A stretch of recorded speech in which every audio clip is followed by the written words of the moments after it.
Hello everyone. Plant physiology की NCERT पे आज हम फोकस करेंगे। एनसीईआरटी पढ़ेंगे, समझेंगे थोड़ा बहुत कि एनसीईआरटी में क्या क्या लाइंस दे रखी हैं, क्या कहाँ कहाँ से क्वेश्चन बनने की संभावना है। स्टार्ट कर रहे हैं फोटोसिंथेसिस इन हायर प्लांट से। आ जाओ, देखो इसमें लिखा है all animals including human beings depend on plants for their food. ठीक है, ये कह रहे हैं भाई कि जितने भी एनिमल्स हैं वो प्लांट्स पे डिपेंड कर रहे हैं फूड के लिए। हर्बीवोर्स डायरेक्टली प्लांट्स पे डिपेंड कर रहे हैं, फिर उन पे कार्निवोर्स डिपेंड कर रहे हैं हर्बीवोर्स पे। ठीक है, ये बात है। Have you ever wondered from where plants get their food? Green plants, in fact, have to make or rather synthesize the food they need, and all other organisms depend on them for their needs. Okay, green plants make or rather synthesize their food through photosynthesis. सभी को पता है ये, इसलिए हम उन्हें autotrophs कहते हैं। ठीक है, you have already learned that autotrophic nutrition is found only in plants. Other organism that depends on green plant और फूड आर हेटेरोट्रॉफ्स। ठीक है, ये आपने प्लांट किंगडम, ये आपने बायोलॉजिकल क्लासिफिकेशन, इस सब में भी आपने पढ़ा था कि क्या हेटेरोट्रॉफ होता है, कौन से ऑटोट्रॉफ्स होते हैं। ठीक है, सैप्रोफाइट्स, ये सब हमने हमने पढ़ लिया था ना। हेटेरोट्रॉफिक न्यूट्रिशन, ऑटोट्रॉफ्स क्या होते हैं, ये सब उसमें पढ़ लिया गया था। इसका उसका भी एनसीईआरटी आ जाएगा। Green plants carry out photosynthesis, ठीक है, जो कि एक फिजिको केमिकल प्रोसेस है। ठीक है, by which they use light energy to drive the synthesis of organic compounds। देखो ये फिजिको केमिकल प्रोसेस वाला जो ये पार्ट है, फिजिको केमिकल प्रोसेस, ये चीज पूछी जा सकती है। ठीक है, चलो देखते हैं आगे। ठीक है, ऑर्गेनिक कंपाउंड्स, अब देखो all living forms on earth depends on sunlight for energy. ठीक है, सनलाइट क्या है भाई, मेन सोर्स ऑफ एनर्जी है। ठीक है, डायरेक्ट सोर्स एनर्जी है यहाँ पे, तो सभी लोग उस पर डिपेंड करते हैं। Use of energy from sunlight by plant doing photosynthesis is basis of life on earth. Photosynthesis important है दो रीजन की वजह से। क्यों, प्राइमरी सोर्स है सारा फूड ऑन अर्थ का भाई। कोई प्लांट फोटोसिंथेसिस नहीं करेगा तो भाई खाना वाना कैसे खाओगे आप। ठीक है, तो वही हर्बीवोर्स भी नहीं खा पाएंगे, हर्बीवोर्स इवेंचुअली विल डाई। ठीक है, वो एक्सटेंट हो जाएंगे, तो कार्निवोर्स भी नहीं खा पाएंगे। तो it is dependent on plant, और ये प्राइमरी रीजन क्या है, फोटोसिंथेसिस है। ठीक है, तो primary source of all food on earth क्या है, पहला पहला रीजन हो गया फोटोसिंथेसिस, इंपॉर्टेंट इसलिए। और ये रिस्पॉन्सिबल है ऑक्सीजन रिलीज के लिए। ठीक है, फोटोसिंथेसिस होता है, उससे ऑक्सीजन भी रिलीज होता है ना एटमोस्फेयर में, तो उसके लिए भी इंपॉर्टेंट है, into the atmosphere by green plant. Have you ever thought what would happen if there be no oxygen to breathe? This chapter focuses on the structure of photosynthetic machinery, उस पे पढ़ेंगे, और various reactions that transform light energy into chemical energy। ठीक है, अब आगे पढ़ते हैं। चलो देखो, अब इसमें है what do we know। Okay, let us try to find out। We already know about photosynthesis। Some simple experiment you may have done in earlier classes have shown that chlorophyll, green pigment of the light CO2 required for photosynthesis to occur। अब देखो, आपने कोई experiment किया होगा tenth, sorry ninth class में, ये chapter आता है ना, उसमें एक्सपेरिमेंट अगर आपने किया है नाइन्थ में या टेंथ में, कभी भी आपके टीचर ने कराया होगा या पहले कराया होगा, एक स्टार्च फॉर्मेशन वाला होता है। ठीक है, look for starch formation in two leaves. कैसे करते हैं इसको, क्या कहते हैं, variegated leaf experiment, variegated leaf experiment. और leaf that was partially covered with black paper and expose to light. इसमें क्या होता है, इसमें सिंपली कुछ ऐसा होता है, देखो इसमें बस आप क्या करते हो, इसमें यहाँ पे पत्ती लगा ली। ठीक है, दो दो लीव्स ले लेते हैं हम, दो लीव्स ले लेते हैं। ठीक है, एक और लीव ले ली मैंने यहाँ पे। ठीक है, ठीक है, हमने दो लीव ले ली यहाँ पे। ओके, अब एक क्या करोगे, एक को तो आप कवर कर दिया। ठीक है, ब्लैक पेपर से या किसी चीज से एक को आपने कवर कर दिया और एक को ऐसे खुला छोड़ दिया। ठीक है, तो क्या होता है, तो क्या होता है कि जो लाइट से एक्सपोज्ड लीव है, ठीक है, तो यहाँ पे क्या होगा, यहाँ पे आपको स्टार्च फॉर्मेशन होगा। ठीक है, स्टार्च फॉर्मेशन होगा क्योंकि फोटोसिंथेसिस होगा, और यहाँ पे नो स्टार्च फॉर्मेशन। ठीक है, नो स्टार्च फॉर्मेशन, यहाँ पे कोई स्टार्च फॉर्मेशन आपको देखने को नहीं मिलता है। ठीक है, तो ये पूरा इसका सीन रहता है। Okay, on testing these leaves for the presence of starch, it was clear that photosynthesis occurred only in green parts of leaves in presence of light। Light के प्रेजेंस में फोटोसिंथेसिस यहाँ पे देखने को हमें मिल रहा है। ठीक है, आगे बढ़ते हैं, आगे बढ़ते हैं, चलो। ठीक है, अब एक और एक्सपेरिमेंट है, उसको देख लें। Another experiment you have done carried out where a part of leaf is enclosed, एक टेस्ट ट्यूब में रख दी लीफ, ठीक है, containing KOS soap solution which absorbs CO2 while other half is exposed to air। ठीक है, the setup is placed in light for some time। ठीक है, कौन सा एक्सपेरिमेंट है ये, किसने दिया था बताओ, ये वाला एक्सपेरिमेंट किसने दिया था, ये एक्सपेरिमेंट बताओगे? हेलो। ओके, ठीक है, किसने दिया था एक्सपेरिमेंट? आ जाओ, देखते हैं। ठीक है, सबसे पहले हमने देख लिया वेरिएटेड लीफ एक्सपेरिमेंट। अब ये वाला भी हम कहीं पर बना देते हैं। देखो, ये वाला मैं यहाँ पे बनाता हूँ। ठीक है, अब देखो, देखो ये वाला एक्सपेरिमेंट मैं बता रहा हूँ। देखो कैसे करा है एक्सपेरिमेंट। सबसे पहले आपने क्या ले लिए, टेस्ट ट्यूब ले लिए कंटेनिंग सब सोर्स। भाई बहुत आसान से मैं बड़ा बड़ा बना देता हूँ। ठीक है, एक तो ये ले लिया। ठीक है, और इसमें क्या करा इन्होंने, इन्होंने एक लीफ डाली, मतलब वही प्लांट प्लांट से जुड़ी हुई लीफ है वो डाल दी। ठीक है, ये कोई प्लांट है, उसकी लीफ इन्होंने इसमें डाल रखी है। ठीक है, अब ये जो लीफ है, देखो डाल रखी है। अब यहाँ पे क्या है, यहाँ पे केओएस सॉल्यूशन है, केओएस सॉल्यूशन है।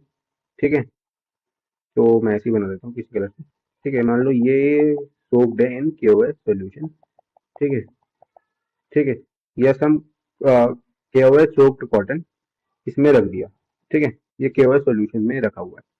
ठीक है, ये केओएस सोक्ड कॉटन से पूरा भर दिया है। अब क्या होगा, अब क्या होगा भाई, यहाँ पे अब ये CO2 फॉर्मेशन के लिए एक्सपेरिमेंट एसेंशियल था। तो क्या होगा, यहाँ पे तो CO2 बनेगा। ठीक है, यहाँ पे CO2 फॉर्मेशन हो रहा है। ठीक है, सॉरी CO2 फॉर्मेशन नहीं होगा, CO2 अब्जॉर्ब करेगा। तो ये तो CO2 अब्जॉर्ब अब्जॉर्ब कर रहा है। ठीक है, जो एयर से एक्सपोज्ड है। ठीक, और यहाँ पे नहीं हो रहा है। मतलब लाइट बहुत जरूरी है, हमें पता भी चल गया कि लाइट की इंपॉर्टेंस क्या है यहाँ पे। लाइट की इंपॉर्टेंस पता चल गई, और CO2 के लिए भी यहाँ पे ये एक्सपेरिमेंट हो गया। कौन सा है ये, moles moles half leaf experiment इसे बोलते हैं। कौन सा एक्सपेरिमेंट है ये, मोल्स हाफ लीफ एक्सपेरिमेंट है। ठीक है, ठीक, ओके। ठीक है, वो वेरिएटेड लीफ एक्सपेरिमेंट था, ये मॉस हाफ लीफ एक्सपेरिमेंट हमने देख लिया। कोई CO2 नहीं, कोई स्टार्च यहाँ पे नहीं बनेगा। ठीक है, हाँ केओएस सोप्ड कॉटन डाल लिया। ठीक है, यहाँ पे केओएस सोप्ड कॉटन हो। ठीक है, अब आगे देखते हैं। अब देखो, on testing the presence of stars later in two parts of leaf, you must have found that exposed part of the leaf। ठीक है, देखो exposed part of the leaf test is positive for stars while portion that was test tube के अंदर tested negative. ठीक है, इससे क्या पता चला, CO2 रिक्वायर्ड होती है फॉर फोटोसिंथेसिस। फोटोसिंथेसिस करने के लिए CO2 की जरूरत हमें पड़ती है। ये कौन से, मॉल्स हाफ लीफ एक्सपेरिमेंट से हमें पता चल गया। प्रिस्टलेस बेल जार एक्सपेरिमेंट पढ़ते हैं। ठीक है, क्या पढ़ रहे हैं हम, प्रिस्टलेस बेल जार एक्सपेरिमेंट हम पढ़ने वाले हैं। देखो पहले पूरा पढ़ लेते हैं, बना दूंगा मैं, कोई दिक्कत नहीं है। सबसे पहले क्या कह रहा है ये, अब देखो जोसेफ प्रिस्टलेस ने 1773-1804। ठीक है, इनकी एज बता रखी है कि जन्म तिथि और डेथ ईयर बता रखा है। तो जोसेफ प्रेस्ले ने एक 1770 में एक्सपेरिमेंट करा था। सीरियल एक्सपेरिमेंट करे थे, और उन्होंने क्या करा था, essential role of air in growth of green plant. ठीक है, ग्रीन प्लांट्स की ग्रोथ के लिए एसेंशियल रोल ऑफ एयर का एक बहुत इंपॉर्टेंट रोल है, वो उन्होंने बताया था। इनका एक्सपेरिमेंट क्या था, हम एक्सपेरिमेंट इनका मॉडल समझते हैं। ठीक है, अभी सबसे पहले अभी इनका एक्सपेरिमेंट समझेंगे, और दूसरा फिर इन्होंने क्या करा, 1774 में इन्होंने ऑक्सीजन को डिस्कवर कर दिया था। ठीक है, ऑक्सीजन इन्वेंट नहीं करी थी इन्होंने, ऑब्वियसली डिस्कवर करी थी। ठीक है, बताया था कि यार ये ऑक्सीजन ये गैस होती है, बहुत इंपॉर्टेंट है, ये सब बताया था। ठीक है, इन्होंने करा क्या था एक्सपेरिमेंट में अपने, इन्होंने साफ साफ क्या करा था, चार जार ले लिए थे। ठीक है, चार जार ले लिए, बहुत ऐसे ही बना रहा हूँ जार। ठीक है, चार जार ले लिए इन्होंने, ऐसे ऐसे। ठीक है, क्या क्या करा, चूहा डाला इसमें। ठीक है, क्या डाला है, चूहा डाला है। ठीक है, इसमें क्या हुआ, चूहा डेड हो गया। ठीक है, इसमें अब ये रुको मैं बना के रहा हूँ, मैं ऐसे लिख देता हूँ, इसमें माइस डाला है इन्होंने। क्या डाला है, माइस डाला है इसमें, माइस। माइस यहाँ पे डेड है, क्यों, क्योंकि भाई इसलिए अगर माइस ने यहाँ पे एयर क्वालिटी डिप्लीट कर दी। ठीक है, ठीक, एयर क्वालिटी डिप्लीट कर दी माइस ने, माइस यहाँ पे डेड हो गया। ठीक है, ये इनका एक्सपेरिमेंट इन्होंने करा। ठीक, अब एक बार क्या करा है इन्होंने, ठीक है, कैंडल रख दी, कैंडल भी बुझ जाएगी। ठीक है, तो एंड में जाके इन्होंने क्या करा था अपने एक्सपेरिमेंट में, एंड में जाके अपने एक्सपेरिमेंट में इन्होंने क्या करा, एक स्मॉल जार में आपका क्या रखा। अब पहले तो माइस डाल दिया, माइस ने एक और रिप्लीट कर दी, फिर उन्होंने माइस रख दिया और एक कैंडल रख दी। ठीक है, तो थोड़े देर टाइम तक कैंडल जली, ठीक है, जब तक एयर थी, या सिर्फ वही यहाँ पे दोनों ने डिप्लीट कर दी, ठीक है, बोथ डिप्लीटेड एयर क्वालिटी, ठीक, तो वो भी खराब हो गया। फिर इन्होंने क्या करा, एट द एंड इन्होंने डाल दिया आपका, यहाँ पे एक रखा इन्होंने मिंट प्लांट, ठीक है, मैं इसे बना देता हूँ, देखो ये मिंट प्लांट रख दिया इन्होंने, ठीक है, ये माइस डाल रखा है, ये कैंडल है, तो यहाँ पे ये बिल्कुल सही रहा, क्योंकि मिंट प्लांट ने रिस्टोर कर दिया वो एयर क्वालिटी को, जो कि इन्होंने डिप्लीट कर दिया, ठीक है, तो वही यहाँ पे बोल रहे हैं, candle burning in close space, a bell jar soon get extinguished. Similarly, mouse would soon suffocate in a closed space. He concluded that both somehow damaged the air. ठीक है, डिप्लीट कर दिया क्वालिटी। तो जब उन्होंने मिंट प्लांट रखा इसके अंदर, सेम बेल जार के अंदर, found that my mouse stayed alive and candle continue to burn. Priestley hypothesise, ठीक है, हाइपोथेसिस, मतलब इन्होंने हाइपोथेसिस दी, इनके हाइपोथेसिस क्या थी, ठीक है, इन्होंने कहा plants restore to air whatever breathing animals and burning candles remove. ठीक है, ये क्या कह रहे हैं, इन्होंने कहा कि प्लांट वो एयर को रीस्टोर कर रहा है जो एनिमल्स ब्रीथ करके डिप्लीट कर रहे हैं एयर क्वालिटी पूरी वहां पे, और बर्निंग कैंडल्स ने उस एयर को जो खत्म कर दिया, रिप्लीट कर दिया एयर क्वालिटी को, उसको प्लांट रीस्टोर कर रहे हैं। पर इनकी ये क्या थी, हाइपोथेसिस। हाइपोथेसिस और थियोरी में फर्क होता है भाई। हाइपोथेसिस वो होता है, एक बात आपने कह दी, वो हो गई हाइपोथेसिस, उसको एक्सपेरिमेंटली प्रूव इन्होंने करा है, पर उसमें आज कुछ ऐसा, ठीक है, अब आपने प्लांट रख दिया तो उससे एक सोल्यूशन तो आ गया, पर उनकी एक ये हाइपोथेसिस यहाँ पे बनी रही, ठीक है। अब आगे देखते हैं, आगे कौन सा एक्सपेरिमेंट आएगा, जल्दी जल्दी पढ़ते हैं भाई एक्सपेरिमेंट तो, ठीक है। अब इंजन हाउस यहाँ पे है, कहाँ लिखा है इंजन हाउस, चलो ये पहले पूरा पढ़ लें। Using a similar setup once used by Priestley, बस प्लेसिंग इट इन डार्क, ठीक है। प्रिस्ले ने जो सेटअप यूज करा था ना, placing once in the dark and once in the sunlight, Ingenhousz साहब ने भी वही सेटअप यूज करा, पर उन्होंने क्या करा, एक बार डार्क में रखा, एक बार सनलाइट में रखा। अब इन्होंने क्या करा, यान इंजन हाउस, ठीक है, इन्होंने sunlight is essential to plant processes that somehow purifies the air cooled by burning candles और ब्रीदिंग एनिमल्स, ठीक है। इन्होंने ये बोला कि भाई सनलाइट एसेंशियल है। अब भाई ऊपर जो हमारे प्रिस्ले साहब थे, उन्होंने क्या कह दिया, उन्होंने कहा कि भाई प्लांट रिस्टोर कर रहा है यार, पर उन्होंने कहा जो प्लांट रिस्टोर तो कर दे रहा है यार, पर प्लांट के लिए सनलाइट एसेंशियल है, वो अपना पूरा प्रोसेस करने के लिए, रिस्टोर करने के लिए एयर को सनलाइट एसेंशियल है। कैसे बताया इन्होंने, इन्होंने ये कैसे बताया, इन्होंने ये प्रूव कैसे करा, इंडियन हाउस ने क्या करा, तो देखते हैं। इन्होंने भाई एक कंटेनर ले लिया, ठीक है, ठीक, अब रुक जाओ, ठीक है, दो ऐसे यहाँ पे कोई कंटेनर मान लो ले लिए, ठीक है, इसमें क्या डाल दिया इन्होंने, हाइड्रेला डाल दिया, ठीक है, हाइड्रेला डाल दिया इन्होंने, ठीक है, ये दोनों में हाइड्रेला है, ठीक है, हाइड्रेला रख दिया, ठीक है। अब एक को इन्होंने क्या करा, एक को इन्होंने रख दिया डार्क में, ठीक है, एक को इन्होंने रख दिया डार्क में, और एक पे इन्होंने दे दी सनलाइट, ठीक है, एक को इन्होंने दे दिया सनलाइट के प्रेजेंस में, ठीक है, एक को इन्होंने रख दिया सनलाइट के प्रेजेंस में। अब क्या होगा, अब क्या होगा, ठीक है, हाइड्रेला क्या है, एक्वेटिक प्लांट है, चलो एक्वेटिक है ये, ठीक है, पानी है भाई इधर, ठीक है, हाइड्रेला क्या है, एक्वेटिक प्लांट है, ठीक है। अब देखो यार, ऑक्सीजन आप हवा में, मतलब ऑक्सीजन को आप ऐसे देख नहीं सकते कि प्लांट अगर ऑक्सीजन प्रोड्यूस कर रहा है तो उसे देख थोड़ी सकते हो कि ऑक्सीजन निकल रही है प्लांट से। पर भाई एक्वेटिक प्लांट, ये पानी में क्या होगा ना, ऑक्सीजन बबल्स बना देगी, ठीक है, ऑक्सीजन के बबल्स देखे जाएंगे अगर प्लांट उसे प्रोड्यूस कर रहा है, तो एयर क्वालिटी को रिस्टोर करने के लिए उसे करना है, ठीक है। अगर उसे डार्क में रखा हुआ है, डार्क में, तो no to bubble seen, no to bubble seen, ठीक है, कोई ऑक्सीजन बबल देखने को नहीं मिले। यहाँ पे हमें ऑक्सीजन बबल देखने को मिल रहे हैं, ठीक है, मिल रहे हैं। तो भाई ये बढ़िया हो गया कि हाँ यार, कि भाई सनलाइट, मतलब लाइट की जरूरत, सनलाइट की जरूरत होती है प्लांट्स को, वो अपना पूरा प्रोसेस करने के लिए, ठीक है। पूरा पढ़ लेते हैं इसे। इन्होंने क्या करा, aquatic plant show that in bright sunlight small bubbles were found around the green parts while in dark they did not. Later he identified these bubbles to be of oxygen. He showed that it is only green part of plant that could release oxygen. ठीक है, आगे बढ़ते हैं। अब जल्दी जल्दी ये छोटे छोटे एक्सपेरिमेंट्स हैं, कुछ बढ़िया एक्सपेरिमेंट्स भी हैं इसमें, वो भी पढ़ेंगे। सबसे पहले जूलियन वॉन सैक्स, ठीक है, सैक्स से आप समझ आ रहे हो भाई, सैक्स मतलब बोरा, ठीक है। तो यहाँ पे जूलियन वॉन सैक्स जो है, ये बोरे बोरे से याद कर लो भाई, तो क्या करेंगे, स्टोरेज का काम करेंगे। Glucose is usually stored at starch, और इन्होंने क्या, green substance in plant chlorophyll होता है लोकेटेड इन स्पेशल बॉडी जिसे क्लोरोप्लास्ट कहते हैं, इन्होंने ये बताया। अब आगे आगे एंगलमैन साहब ने बहुत ही अच्छा एक्शन स्पेक्ट्रा वाला पूरा एक्सपेरिमेंट बताया था, व्हाइट लाइट वाला प्रिज्म वाला बताया था। ठीक है, क्या था एक्सपेरिमेंट, इन्होंने प्रिज्म यूज करा और split light into spectral components. ठीक है, मैं प्रेजेंटेशन यहाँ पे ऐसे ही बना देता हूँ बस को। ठीक है, मैं यहाँ पे प्लांट बना रहा हूँ, क्लैडोफोरा इन्होंने यूज करा। ठीक है, क्लैडोफोरा इन्होंने यूज करा और इस पे आपकी प्रिज्म की लाइट्स आ रही हैं। ठीक है, ठीक है, तो ऐसे बना देता हूँ, 1 2 3 4।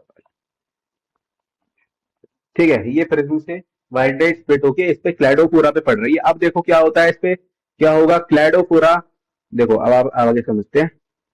इल्यूमिनेटेड अ ग्रीन एल्गा। ठीक है, यहाँ पे इन्होंने क्या लगा दिया, एरोबिक बैक्टीरिया लगा दिया।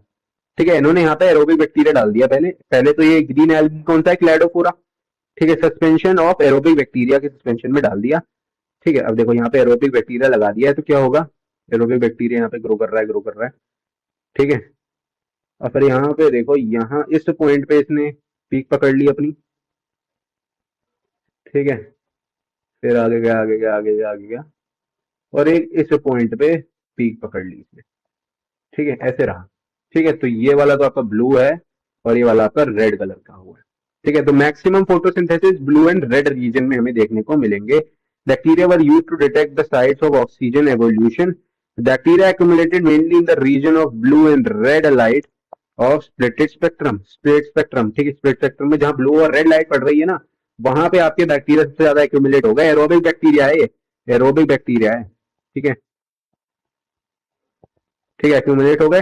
First action spectrum of photosynthesis, इससे पता चला कि भाई आपका ब्लू एंड रेड लाइट पे सबसे ज्यादा एक्शन होता है। एक्शन मतलब फोटोसिंथेसिस सबसे ज्यादा ब्लू एंड रेड पे होता है। रिजेंबल्स रफली the absorption spectra of chlorophyll a and b. तो क्लोरोफिल ए एंड बी का एब्जॉर्प्शन स्पेक्ट्रा भी रफली ऐसा ही था, अभी देख लेंगे। ठीक है, by middle of the 19th century की features of plant photosynthesis were known, namely that plants could use light energy to make carbohydrates from CO2 and water। ये दूसरा एक्सपेरिमेंट आ गया। ठीक है, अब ये वो वाला एक्सपेरिमेंट आपका समझ हो गया। ठीक है, वो वाला एक्सपेरिमेंट यहीं पे खत्म हो गया कि भाई उन्होंने बता दिया फर्स्ट एक्शन स्पेक्ट्रा, इसमें बताया TW इंगलमैन साहब ने।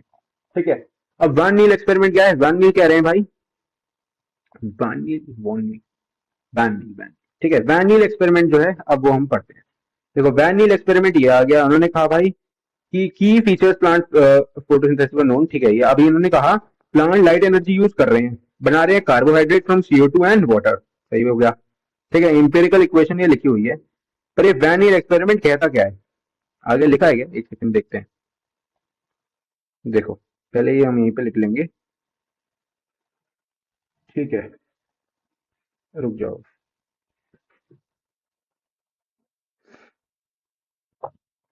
ठीक है, तो अभी यहीं पे देखते हैं। देखो, ठीक है, तो अभी कह रहा है ये एक तो इंपेरिकल इक्वेशन है, पर इंपेरिकल कैसे होती है भाई, पूरी इक्वेशन लिखो, उसको सबसे जिस नंबर से डिवाइड हो रही है सबसे बड़े नंबर से उससे कर दो, इंपेरिकल इक्वेशन बन जाती है। ठीक है, वैन नील साहब, कॉर्नियस वैन नील साहब ने क्या कहा, इन्होंने purple and green sulphur bacteria लिया। ये माइक्रोबायोलॉजिस्ट थे, इन्होंने purple and green sulphur bacteria ले लिया। ठीक है, सल्फर। तो अब ये देखते हैं, ये इसको आगे कंटिन्यू करेंगे तो देखो, इन्होंने sulphur purple and green sulphur bacteria लिया था। demonstrated that photosynthesis is essentially a light dependent reaction in which hydrogen from a suitable oxidizable compound reduces the carbon dioxide to carbohydrates। इन्होंने ये कहा भाई कि ऑक्सीडाइजेबल एच आता है, oxidisable hydrogen आता है किसी एक सुटेबल कंपाउंड से, जो कि ऑक्सीडाइजेबल कंपाउंड है जो कार्बन डाइऑक्साइड को रिड्यूस करता है टू कार्बोहाइड्रेट। ठीक है, इन्होंने ये कह दिया। अब भाई अब इन्होंने कह दिया है तो अब क्या करना है, देखो। ओके, तो ये जो रिएक्शन लिखा हुआ है इसको सल्फर वाला देखो, सबसे पहले इन्होंने लिखा 2H2A प्लस CO2, लाइट डाला। ठीक है, क्या हो गया आपका 2A plus CH2O plus H2O। ठीक है, अब इन्होंने क्या करा है, इन्होंने रेडियो एक्टिव O18 यहाँ पे डालेंगे। ठीक है, O18 यहाँ पे डालेंगे। ठीक है, O18 रेडियो आइसोटोप यहाँ पे हम डाल रहे हैं। ठीक है, तो हम किस में डाल रहे हैं? H2O में। H2O में हमने क्या डालेंगे? हाँ, उसी में डालते हैं। तो देखो, इसको ऊपर करता हूँ। देखो, ठीक है। Green plant H2O is the hydrogen donor and is oxidized to O2। ठीक है, ग्रीन प्लांट में H2O हाइड्रोजन डोनर होता है और O2 ऑक्सीडाइज होकर O2 में कन्वर्ट हो जाता है। Some organism do not release oxygen during photosynthesis. अब यहाँ पे जरूरी नहीं है भाई हर फोटोसिंथेटिक ऑर्गेनिज्म ऑक्सीजन ही रिलीज कर रहा है। देखो H2S भी रिलीज कर सकता है। H2S instead is hydrogen donor, ये भी अच्छा हाइड्रोजन डोनर। सल्फर रिलीज करते हैं ना, purple and green sulphur bacteria. The oxidation product is sulphur या sulphate depending on the organism. मतलब ऑक्सीजन नहीं होता है इन ऑर्गेनिजम्स में। Hence, he inferred that O2 evolved by green plants come from H2O, not from CO2। इन्होंने भाई conclusion इनका यही था कि ऑक्सीजन जो इवॉल्व हो रही है ना ग्रीन प्लांट के द्वारा, वो H2O वाली ऑक्सीजन है, ना कि कार्बन डाइऑक्साइड वाली। ठीक है, ये इनका यहाँ पे कंक्लूजन था। ठीक है, अब नेक्स्ट टॉपिक देखते हैं, फोटोसिंथेसिस। ठीक है, साइट ऑफ फोटोसिंथेसिस देखेंगे अब। तो इधर क्या है? देखो, म्यूजोफिल सेल्स। ठीक है, प्रीवियस यूनिट में आपने पढ़ा होगा, mesophyll cells in the leaves have large number of chloroplast. ठीक है, कितने होते थे? 20 से 40। ठीक है, usually chloroplast align themselves along the walls of mesophyll cells। ठीक है, mesophyll सेल के वॉल पे ऐसे ऐसे ऐसे ऐसे क्लोरोप्लास्ट अलाइन होते हैं। ठीक है, so that they get the optimum quality of incident light। ठीक है, अब बढ़ते हैं। You have studied the structure of chloroplast। ठीक है, within the chloroplast membranous system consisting of grana। grana होता है, स्ट्रोमा लेमेले होता है। ठीक है, एंड मैट्रिक्स जो कि स्ट्रोमा होता है। There is a clear division of labor within the chloroplast। Membrane system is responsible for trapping the light energy and also for the synthesis of ATP। ठीक है, एंड NADPH। कौन responsible होता है? Membrane system responsible होता है इसके लिए। Stroma में एंजाइमेटिक रिएक्शन होती है, शुगर सिंथेसाइज होती है। ठीक है, जो बाद में स्टार्च बन जाती है, ये कह रहे हैं। Former set of reaction since they are directly drive in are called light reaction. ठीक है, लाइट रिएक्शन कहाँ पे होती है? लाइट रिएक्शन आपकी क्या लिखा हुआ है ये? The former set of reactions, मतलब लाइट रिएक्शंस की बात हो रही है ना। लाइट रिएक्शंस कहाँ पे होती हैं? उसमें ग्रेना में। ठीक है, लाइट रिएक्शंस होती है ग्रेना में। और latter not directly light driven but dependent on products of light reaction ATP and ADPH. Dark reaction की बात हो रही है, कहाँ पे होती है ये होती है आपकी स्ट्रोमा में। ठीक है, अब देखो यार, यहाँ पे जो डार्क रिएक्शन वर्ड है ना, ये एक मिसनोमर है। मिसनोमर मिसलीडिंग है, इसका जो नाम है वो मतलब मान लो, मान लो भाई कि कुछ भी मान सकते हो, किसी का नाम भाई कुछ रखा है किसी ने। ठीक है, तो वो चीज थोड़ी हो जाता है।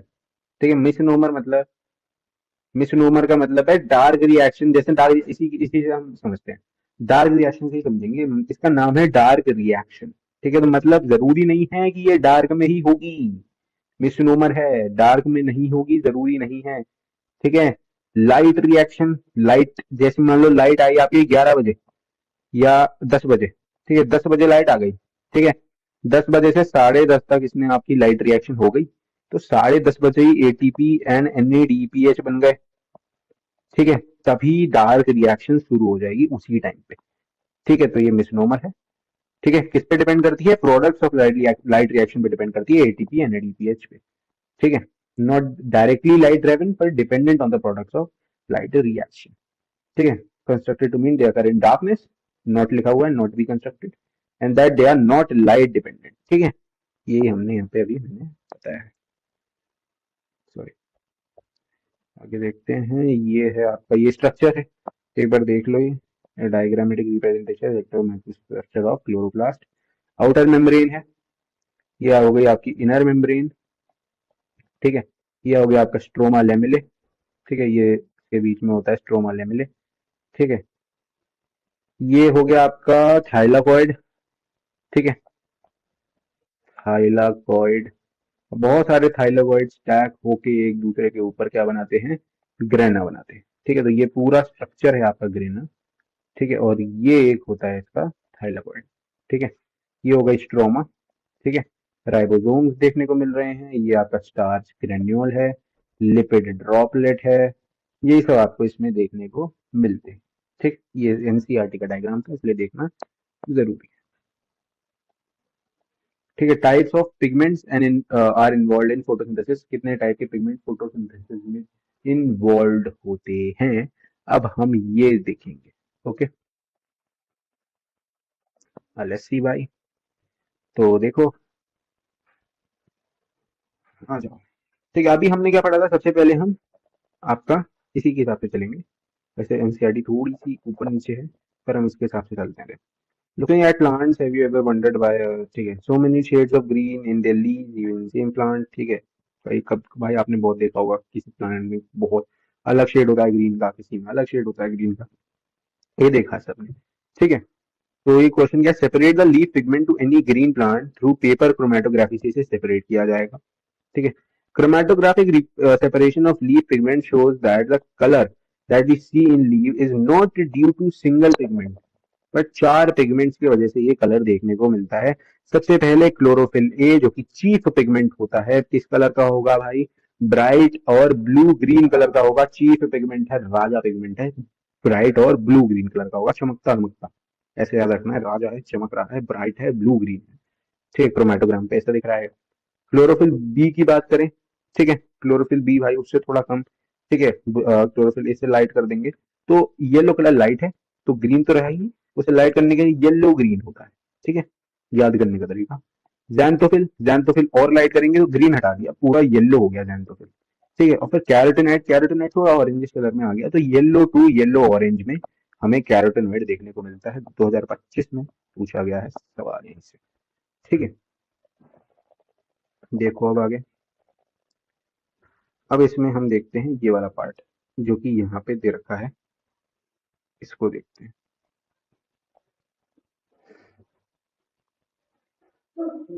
Pigments are substances that have an ability to absorb light at specific wavelengths. ठीक है, पिगमेंट्स ऐसे सब्सटेंसेस हैं जिनमें एबिलिटी है टू अब्सॉर्ब लाइट, एक स्पेसिफिक अलग अलग वेवलेंथ पे वो लाइट को अब्सॉर्ब कर सकते हैं। ठीक है, वो यहाँ पे बता रहे हैं। ठीक है, एक सेकंड, तो पहले मैं ये बताता हूँ, ये जो ये ग्राफ्स बने हैं ये क्या है। अभी हमने पीछे पढ़ा था, किसके एक्सपेरिमेंट में पढ़ा, हमने एंगलमैन के एक्सपेरिमेंट में पढ़ा था कि फोटोसिंथेसिस सबसे ज्यादा कहाँ देखने को मिल रहा है, ब्लू एंड रेड रीजन में देखने को मिल रहा है। ठीक है, ब्लू एंड रेड रीजन में हमें फोटोसिंथेसिस देखने को सबसे ज्यादा मिलता है। ठीक है, और वो उसमें से हमें पता चला था first action spectra of photosynthesis. जो एक्शन स्पेक्ट्रा होता है फोटोसिंथेसिस का, वही resemble the absorption spectra of chlorophyll a and chlorophyll b. तो अब हम देखते हैं कि क्या रहता है इनका एब्जॉर्प्शन स्पेक्ट्रा और एक्शन स्पेक्ट्रा क्या होता है। ठीक है, ठीक है, एब्जॉर्प्शन स्पेक्ट्रा अब देखते हैं। पहले हम यहाँ पे पढ़ रहे हैं ये वाला पार्ट। देखो, pigments are substances that have an ability to absorb light at specific wavelengths. अब ये पूरा दे रखा है। ठीक है, let us study graph showing the ability of chlorophyll a pigment to absorb light at different wavelength. ठीक है, अब ये रखा, of course you are familiar with the wavelength of visible spectrum, जैसे विबग्योर। ठीक है, विबग्योर सबको पता ही है। तो determine the wavelength colour light at which chlorophyll show the maximum absorption, does it show another absorption peak at any other wavelength, if yes which one. ठीक है, देखो, wavelength at maximum photosynthesis occurs in plant. ठीक है, showing wavelength. ठीक है, ये figure ये दिखा रही है, ये वाली। ठीक है, ये बी बी वाली अभी देखते हैं। Can you see the maximum wavelength at which there is maximum absorption by chlorophyll A, that is blue and red region, also shows higher rate of photosynthesis. ठीक है, hence we can conclude that chlorophyll A is the chief pigment associated with photosynthesis. ठीक है, ये क्या बात करी है इसने, आओ देखें क्या बात हुई है। ठीक है, ये देखो ये बात करी गई है, ये रहा क्लोरोफिल ए जो नीला वाला है। ठीक है, यहाँ से ये देखो, ये क्लोरोफिल ए ने यहाँ पे पीक पकड़ी है अपनी, ये क्लोरोफिल ए की पीक हो गई। ठीक है, ये रहा आपका क्लोरोफिल बी। ठीक है, तो क्लोरोफिल बी ने यहाँ पीक पकड़ ली। ठीक है, और ये आपका क्या है, ये आपका है कैरोटीनॉइड। ठीक है, कैरोटीनॉइड की पीक यहाँ यहाँ कहीं आई है। ठीक है, एक इधर भी है और ये क्लोरोफिल है यहाँ पे बड़ा। ठीक है, ये क्या है आपका एब्जॉर्बेंस ऑफ लाइट दिखाई है बाय क्लोरोप्लास्ट पिगमेंट्स दिखा रखी है। ठीक है, अब आगे देखते हैं नीचे वाला ग्राफ क्या कह रहा है। नीचे वाले ग्राफ हमसे कह रहे हैं कि यह रेट ऑफ फोटोसिंथेसिस दिखा रखा है measured by oxygen release. Rate of photosynthesis मतलब एक्शन, एक्शन स्पेक्ट्रा दिखा रखा है। एक्शन स्पेक्ट्रा कुछ ऐसा है, ठीक है, ऐसा है। ठीक, अब देखो ये एक्शन स्पेक्ट्रा है, ये अब्जॉर्प्शन स्पेक्ट्रा है। अब हमने क्लोरोफिल ए का एक्शन, देखो अभी मैं पूरा बताऊंगा। क्लोरोफिल ए, ये देखो ये क्लोरोफिल ए का अब्जॉर्प्शन स्पेक्ट्रा हमने उठाया, ठीक है, ये लाइट अब्जॉर्ब है। और क्लोरोफिल ए का एब्जॉर्प्शन स्पेक्ट्रा उठाया है, और ये एक्शन स्पेक्ट्रा उठाया है। अब फोटोसिंथेसिस देखो, जहां पे क्लोरोफिल ए की पीक आ रही है वहीं पे सबसे ज्यादा एक्शन हो रहा है, वहीं पे सबसे ज्यादा फोटोसिंथेसिस हो रहा है, वहीं पे सबसे ज्यादा फोटोसिंथेसिस हो रहा है। ठीक है, बाकी से भी कंपेयर करके देख लेते हैं, बाकियों से भी कंपेयर कर लो, कोई दिक्कत की बात नहीं है। ठीक है, बाकियों से भी कंपेयर कर लेते हैं, कोई दिक्कत की बात नहीं है। देखो पर थोड़ा जल्दी करेंगे ये पार्ट, ठीक है, पता होना चाहिए। देखो क्लोरोफिल बी का देख लो, यहाँ से अगर मैं क्लोरोफिल बी का शुरू करूँ मैं, तो कुछ ऐसा जा रहा है। ठीक है, बिल्कुल ही अलग है भाई। ठीक है, बिल्कुल अलग है, उससे बिल्कुल अलग रह रहा है। ठीक है, एक्शन स्पेक्ट्रा इससे मैच नहीं कर रहा क्लोरोफिल बी से। ठीक है, और देखो आपका, ठीक है, क्लोरोफिल बी क्लोरोफिल ए का ऑलमोस्ट रिजेंबल्स लिखा हुआ है, आसपास है। पर सबसे ज्यादा क्लोरोफिल ए का जो एब्जॉर्प्शन स्पेक्ट्रा है, उसी पे एक्शन सबसे ज्यादा हमें देखने को मिला है। ठीक है, तो यहाँ पे हम देख रहे हैं कि जो क्लोरोफिल ए है वो चीफ पिगमेंट है, राजा पिगमेंट हमें यहाँ पे देखने को मिल रहा है। ठीक है, ठीक है, अब ये ग्राफ साथ में बताते क्या है। These graph together shows that most of the photosynthesis take place in blue and green region of the spectrum. Some photosynthesis does take place at other wavelengths of visible spectrum. कुछ photosynthesis other wavelengths पे भी हो सकता है, पर most, यहाँ पे most of the photosynthesis कहाँ होगा, blue and red region में होगा। ठीक है, दो chlorophyll is a major pigment responsible for trapping light, कुछ अदर थाइलाकॉइड पिगमेंट भी प्रेजेंट होते हैं, जैसे chlorophyll B, xanthophyll, carotenoid, which are, जिन्हें हम क्या कहते हैं, एसेसरी पिगमेंट्स कहते हैं। Also absorb light and transfer energy to chlorophyll A. ठीक है, इनका काम क्या होता है एसेसरी पिगमेंट, सबसे पहले तो क्लोरोफिल ए अकेला पूरी वेवलेंथ ऑफ लाइट को भाई पूरे जितने विजिबल स्पेक्ट्रम है उसको अकेला पूरा एब्जॉर्ब नहीं कर सकता है, इस वजह से ये पिगमेंट जरूरी होते हैं। दूसरा ये जो क्लोरोफिल ए है फोटो ऑक्सीडेटिव डैमेज से भी बचाते हैं। ठीक है, अगर भाई बहुत ज्यादा इंटेंसिटी की लाइट सीधा क्लोरोफिल ए पे पड़ेगी, आपका जो रिएक्शन सेंटर है चीफ पिगमेंटों पे पड़ेगी, तो वो खराब भी हो सकता है, इसलिए उससे बचाने के लिए Indeed they not only enable a wider range of wavelengths of incoming light but utilize for photosynthesis but also protect chlorophyll A from photo oxidation, photo oxidative damage से उसे बचाते हैं। ओके, अब देखो भाई लाइट रिएक्शन क्या होती है ये पढ़ते हैं, डार्क रिएक्शन पढ़ते हैं। ठीक है, लाइट रिएक्शन देखो, लाइट रिएक्शन और the photochemical phase include light absorption, water splitting, oxygen release, and formation of high energy chemical intermediate ATP and NADPH. Okay, तो देखो भाई ये क्या कह रही है। ठीक है, ये एनसीईआरटी आपकी यहाँ पे कहती है भाई कि जो लाइट रिएक्शन है उसे आप क्या कह सकते हो, फोटोकेमिकल फेज कह सकते हो। ठीक है, इसमें लाइट का एब्जॉर्प्शन होगा, वाटर का स्प्लिटिंग होगा, ऑक्सीजन रिलीज होगा, एटीपी फॉर्मेशन होगा अब high energy chemical intermediates and ATP and NADPH. ठीक है, several protein complexes are involved in the process. ठीक है, the pigments are organized in two discrete photochemical light harvesting complex LHC. कौन से photosystem one, photosystem two. Photo system one पहले discover हुआ इसलिए उसका नाम फोटो सिस्टम वन रखा, फोटो सिस्टम टू बाद में डिस्कवर हुआ इसलिए उसका नाम फोटो सिस्टम टू रखा। जरूरी नहीं है फोटो सिस्टम वन पहले वर्क करे, इसमें फोटो सिस्टम टू पहले वर्क करता है। भाई कोई चीज डिस्कवर नहीं हुई पहले, ठीक है, पर वो कोई मैकेनिज्म तो चलती आ रही है पहले से, बहुत पहले से मैकेनिज्म चलती आ रही है, फोटो सिस्टम टू उसमें पहले वर्क करता है। ठीक है, डिस्कवरी के टाइम फोटो सिस्टम वन पहले डिस्कवर हो गया तो उसका नाम वन रख दिया, दूसरे वाले का टू रख दिया। तो these are the names in the sequence of the discovery, not in the sequence with the function during the light reaction. LHC are made up of hundreds of pigment molecules bound to proteins. Each photosystem has all the pigments except one molecule of chlorophyll A, forming the light harvesting complex, also called antennae. ठीक है, अब आगे देखते हैं। अभी पहले ये भी देख लो, ये वाला वही है कि भाई यहाँ से लाइट आएगी, ये आपका रिएक्शन सेंटर है, यहाँ से पूरी लाइट आई ऐसे घूम घाम के इधर पहुंचेगी। ठीक है, क्या है ये आपका फोटो ऑक्सीडेटिव डैमेज से ही बताते हैं, वो एक होता है पूरा ऐसे डायग्राम।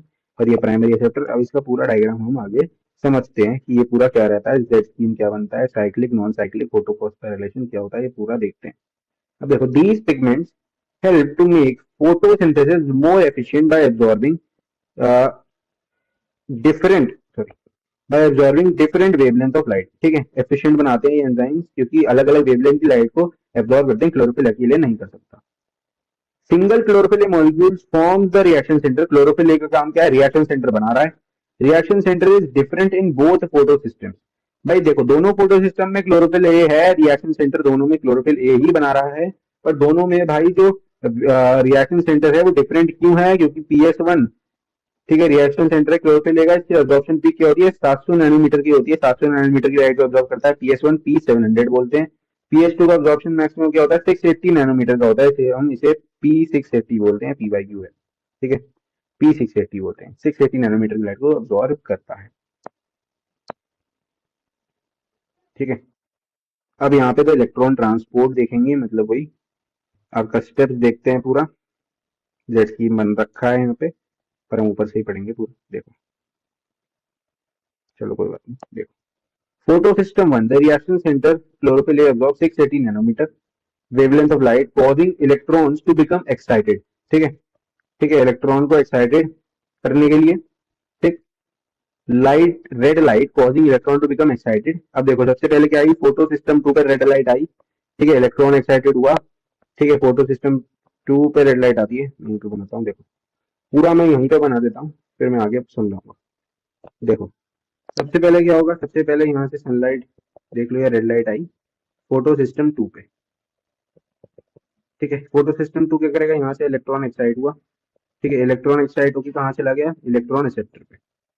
ठीक है, इलेक्ट्रॉन एक्सेप्टर पे। ठीक है, इलेक्ट्रॉन एक्सेप्टर पे इलेक्ट्रॉन चला गया। ठीक है, फोटो सिस्टम 2 से निकल के अब क्या होगा आगे, अब ये इलेक्ट्रॉन फर्दर आगे जाता है। ठीक है, एक कॉम्प्लेक्स पे चला जाएगा। ठीक है, उसके आगे किसी कॉम्प्लेक्स पे चला जाएगा। ठीक है, उसके आगे फर्दर ही चला जाएगा आपका, कॉम्प्लेक्स से होते हुए कहाँ जाएगा, PS1 पे। ठीक है, PS1 से भी क्या होगा, ये इलेक्ट्रॉन आया यहाँ पे। ठीक है, PS1 ने इलेक्ट्रॉन छोड़ा, यही वाला इलेक्ट्रॉन PS1 ने ऊपर छोड़ दिया, इलेक्ट्रॉन एक्सेप्टर पे गया। ठीक है, एक्सेप्टर पे गया, यहाँ से ये इधर कॉम्प्लेक्स पे जाएगा, इधर कॉम्प्लेक्स पे चला जाएगा। ठीक है, अब देखो ये पूरा कॉम्प्लेक्स होता क्या है, अब ये हम समझते हैं। ठीक है, तो ऑर्बिट में जंप करेगा इलेक्ट्रॉन। ठीक है, electrons are picked up by electron acceptor which passes to electron transport system consisting of cytochromes। ठीक है, क्या होता है ये देखते हैं, अब आगे पूरा जेट स्कीम पढ़ लेंगे। ठीक है, अब क्या होगा, इलेक्ट्रॉन एक्सेप्टर ने पकड़ लिया इलेक्ट्रॉन, क्या क्या हुआ है अभी, लाइट आई है यहाँ पे, LHC। ठीक है, ये है आपका फोटो सिस्टम 2 इधर है। ठीक है, लाइट यहाँ आई है, यहाँ से इलेक्ट्रॉन निकला है ये। ठीक है, इलेक्ट्रॉन एक्सेप्टर ने पकड़ लिया है। ठीक है, अपहिल ट्रांसपोर्ट हो गया। ठीक है, अब क्या होगा, movement of electron is down hill. ठीक है, in terms of oxidation reduction और रेडॉक्स पोटेंशियल स्केल। ठीक है, अब किसके रिस्पेक्ट में देखोगे यहाँ पे डिपेंड करता है। ठीक है, रेडॉक्स पोटेंशियल पे हम देखते हैं, रेडॉक्स पोटेंशियल एक्सिस ये वाली होती है, रेडॉक्स पोटेंशियल की एक्सिस। ठीक है, और ये वाला जो एक्सिस होता है ये आपका, ठीक है, रेडॉक्स पोटेंशियल की एक्सिस पे हम देखते हैं। अब देखो, रेडॉक्स पोटेंशियल की अगर हम एक्सिस पे देखेंगे तो ये ही यहाँ से इलेक्ट्रॉन ऊपर चला गया, इलेक्ट्रॉन एक्सेप्टर पे। ठीक है, अब electron are not used up as they pass through the electron transport chain but pass on to the pigments of photosystem 2। यहाँ से ये पास हो गया, इलेक्ट्रॉन ETS पास हुआ और यहाँ पे क्या पे आ गया, फोटो सिस्टम 1 पे आ जाएगा। ठीक है, ठीक है, पास टू फोटो सिस्टम 1। ठीक है, साइमल्टेनियसली इलेक्ट्रॉन यहाँ से P700 नैनोमीटर की लाइट आई। ठीक है, सॉरी, हाँ, P700 की लाइट आएगी। A reaction center of PS1 also excited when they receive red light of wavelength 700 nanometer and transferred to another receptor molecule इसका ग्रेटर रेडॉक्स पोटेंशियल है। ठीक है, अब ये यहीं से वो इलेक्ट्रॉन इसने यहाँ पे ट्रांसफर कर दिया, 700 नैनोमीटर की लाइट आती है। ठीक है, ये electron moved down hill again. ठीक है, अब डाउन हिल फिर से मूव कर गया electron, this time to a molecule of energy rich NEDP plus.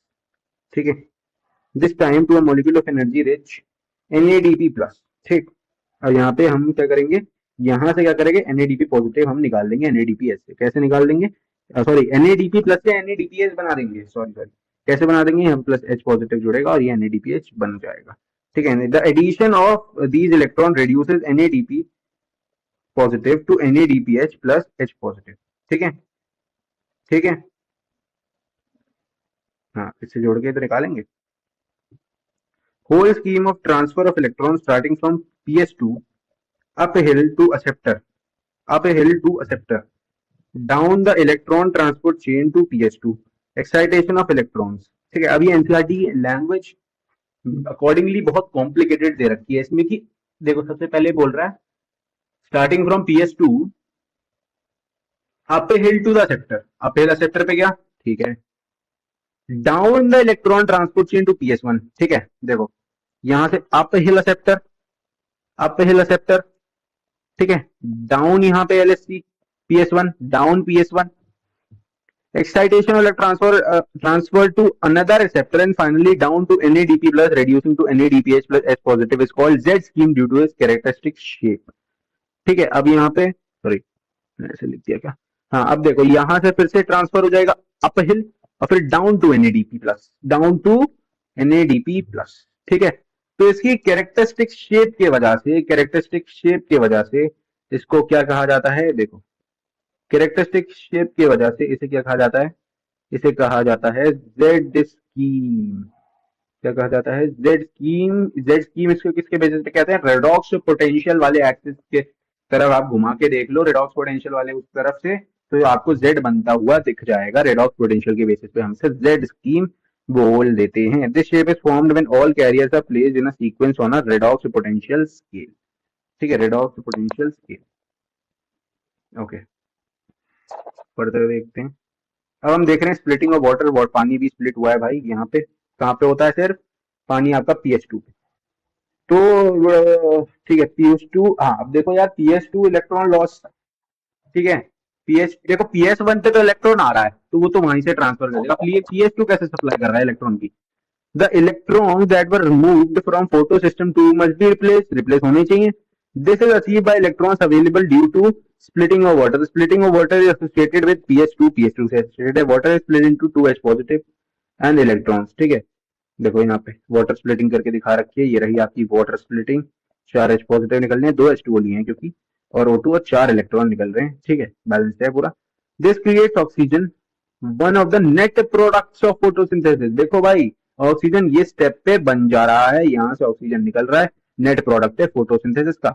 Electrons needed to replace those removed from photosystem 1 are provided by photosystem 2। ठीक है,